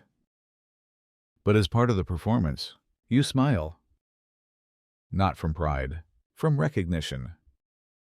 Because now you know what a nod means here, and what a hand on the shoulder is really worth. He's older than the others, not ancient. Just worn. His tunic is clean, but threadbare. His sandals repaired the straps, frayed at the edges. His posture is impeccable, not proud, but precise, like someone who has spent his life becoming unseen by being perfectly visible. He serves near the back of the room, carries no tray. Just stands, watching, waiting, ready. You notice him when he leans forward to adjust a fallen napkin, smooth, fast, silent. And that's when you see it. A mark, curved and pale just behind the ear. A scar, thin, faded, but long. Too long to be accidental, too deliberate to be dismissed. It stretches from the back of his jaw to the base of his neck, a path once carved by something sharp, then healed without kindness. Your eyes pause on it. Just a moment too long, and he sees you looking. Not directly, but he knows. His spine straightens. His hands fold tighter behind his back. He turns slightly enough to shadow the scar. You say nothing. Because what would you say? And then across the table, a woman in emerald meets your gaze. She doesn't smile. She doesn't blink. She just shakes her head at once, barely. But the message is clear. Don't. Not because it's forbidden, because it's known. That mark is not a story to be shared. It's a boundary. A living reminder that this man has survived things this room would rather forget. He moves again. Another napkin, another step. His face calm, his scar hidden once more. But now you can't unsee it, and you realize every person here wears something, a robe, a jewel, a posture, a lie, but some wear memory. And in rooms like this, memory is the most dangerous thing of all. They never speak. They never pause. They never pour too much or too little. They are shadows with pictures, arms steady, steps memorized to the rhythm of the feast. You've seen them move between the couches, weaving through conversation, and laughter like smoke curling through rafters. But now you see them differently. Because now you're listening with more than your ears. A servant approaches the couch beside yours. A tall woman, face calm, hands precise. She refills a goblet without looking at the guest. Her eyes stay low, her mouth still. But her ears, they're everywhere. The guest she serves is whispering. Something about a cousin's estate. Something about a debt. Something about a shipment that was never declared. And she is right there, close enough to feel his breath. Close enough to memorize the names he didn't mean to say aloud. And she gives no sign. No flinch, no nod. No betrayal that she has absorbed everything, but you know she has. Because you've begun to understand this place. The real audience isn't always the one in silk. It's the one in linen. The one who's always nearby, never interrupting. Just watching, just listening. You think of every secret whispered in this room tonight. How many of them were poured over again and again? And how many have been carried in silence back into the servants' quarters, passed like stories from one calloused hand to another? Not to gossip, not to betray, but to remember. Because knowledge is armor, even when you're forbidden to wear it. One servant, the boy from earlier, who dropped the wine, walks by you now. He's quieter than before, more careful, but his ears are open. You see it in the way his head tilts ever so slightly when two guests argue behind folded fans. You realize then, in a room like this, the most informed people are the ones never invited to speak, because when you're not allowed to talk, you listen perfectly. It strikes you suddenly. Maybe it's the way the host gestures, or the way the musicians wait for a glance before they shift tempo, or the way the guests laugh just a little too loudly, too late, too perfectly synchronized. But it's clear now. This isn't a feast. It's a performance. The couches are stages, the platters props, the wine a script, the guests actors, and very good ones. They play their roles with elegance, the witty poet, the distant widow, the charming soldier, the quiet heir. Every move rehearsed, every silence practiced. Even your role, the newcomer, the learner, the witness, has been written long before you arrived. You weren't invited to eat. You were cast. You remember the woman in emerald, how she complimented your robe, how she warned you with a smile, not as kindness, as direction. You think of the servant with the scar, the way he stood like a backdrop, still faded, ever present, and the boy who spilled the wine. How the room flinched, not out of disgust, but because it broke character. You glance at the host, the director, the playwright. He says little now. He doesn't need to. The room moves for him, breathes with him, adjusts itself around his mood, like curtains swaying from invisible wind. And yet, no one looks happy. Not truly. Not deeply. They smile, yes. They sparkle. They sip and shine. But the joy here is sculpted, staged, timed. And inside you, quietly, gently, a new realization forms. If this is a play, then where is the audience? And the answer is almost too obvious. Each other. You're all performing for one another. For the gods, for the past, for the absence of the future. You take another sip of wine. Hold it in your mouth longer than usual, then swallow. And for the first time tonight, you allow yourself a quiet truth. You miss being unseen. A servant trips. It's nothing dramatic. Just a slight stumble, the kind a tired ankle makes after too many silent hours. The tray tilts, a fig rolls, a spoon clinks to the floor. No wine is spilled. No guest is touched. But the sound, that tiny break in rhythm, makes the room tighten. You feel it, like a breath caught mid-chest. The servant freezes, not from shame. From instinct, he bends, retrieves the spoon. Stands again, eyes down. Waiting. The host doesn't look up. No one speaks, not even the woman who nearly received the fallen fig in her lap. And you say nothing. Not because you don't care, but because now you understand that in this room, silence isn't absence. It's awareness. It's a tool, a wall, a shield. You remember how hours ago you might have offered help, a glance, a kind word, an apology not yours to give. But now you know what that would mean. What it would cost, what it would expose.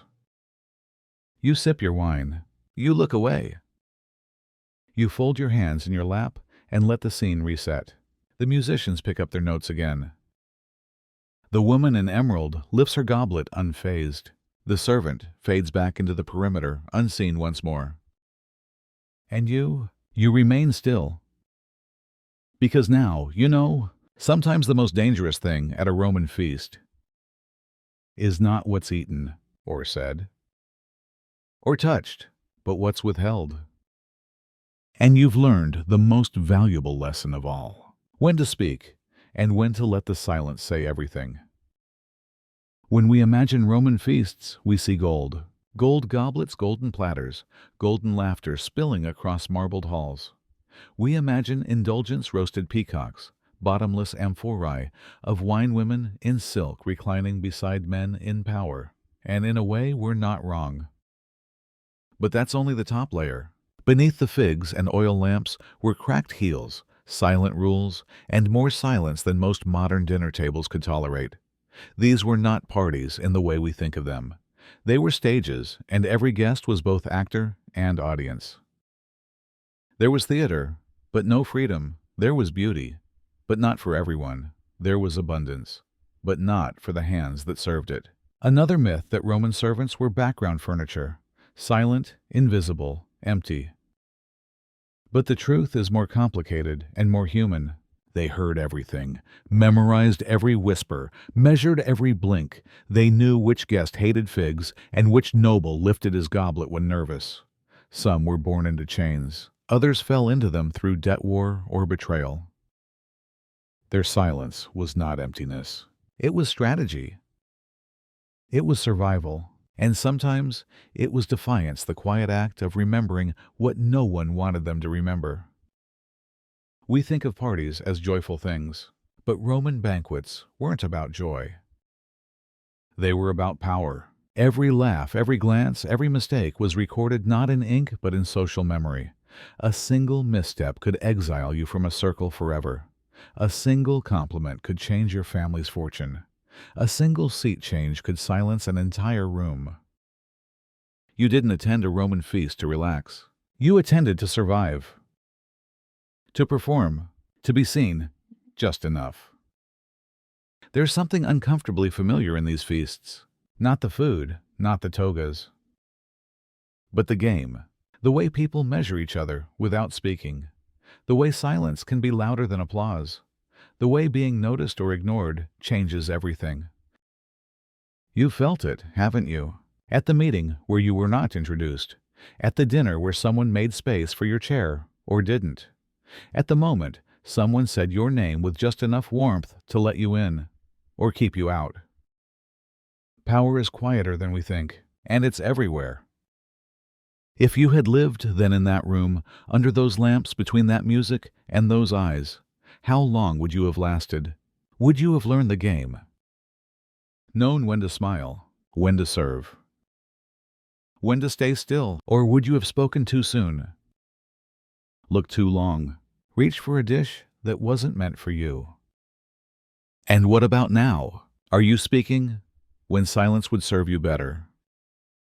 Now the feast is over. The music has faded. The wine is gone. The light of the oil lamp is just a memory behind your eyelids.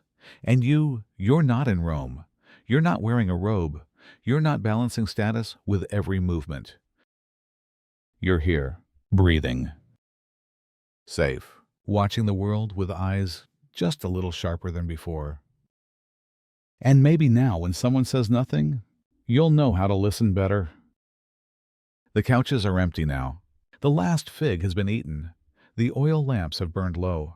Somewhere, a tray lies forgotten, a single olive rolling slowly towards the edge. The wine has dried at the rim of the goblet. The laughter echoes faintly in walls that have gone quiet again. You were there. You watched the host raise his cup and lower his gaze. You saw the flame, heard the music, felt the weight of a hand on your shoulder, and now it's all gone. Not erased, just past. Like breath, like night. Like power when it chooses not to speak anymore. Here was no closing speech.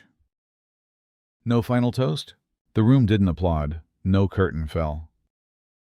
Only a silence deep and knowing that told everyone the story is over, even if no one said goodbye. You never got their names. But you'll remember their eyes. The way the woman in emerald tilted her glass. The way the boy held the pitcher too long. The way your own hand stopped shaking when you stopped asking too many questions. You leave that place carrying nothing and everything. If the feast happened again tomorrow, would you go? Would you return? Would you smile more? Speak less? Would you know who to listen to and who was listening to you? Would you still taste the fig as food? Or as a message? Would you take the hand that hovered beside yours? Or would you pretend not to see it? You don't need to answer now. The room is gone. But the question remains. You're not at a Roman banquet anymore. You're here, where the air is still. Where no one is watching you for signs of strength or weakness. Where silence is not dangerous. It's peaceful, and your body knows it. It settles deeper into the bed, releases the last flicker of tension in your shoulders. You are not being observed. You are being held. Outside, the world still turns. The stars shift slowly across the sky. No lamps burn here, only the quiet rhythm of your breath. No one is waiting for you to speak. No one needs you to perform. You can rest now. You don't need to remember every rule, only this. You are safe. The oil lamp is out. The altar is cool. The fig has been eaten. The eyes are closed, not in submission, but in sleep. You're not at the banquet anymore. You're home. Still, soft, breathing, and the only performance left is dreaming. Good night.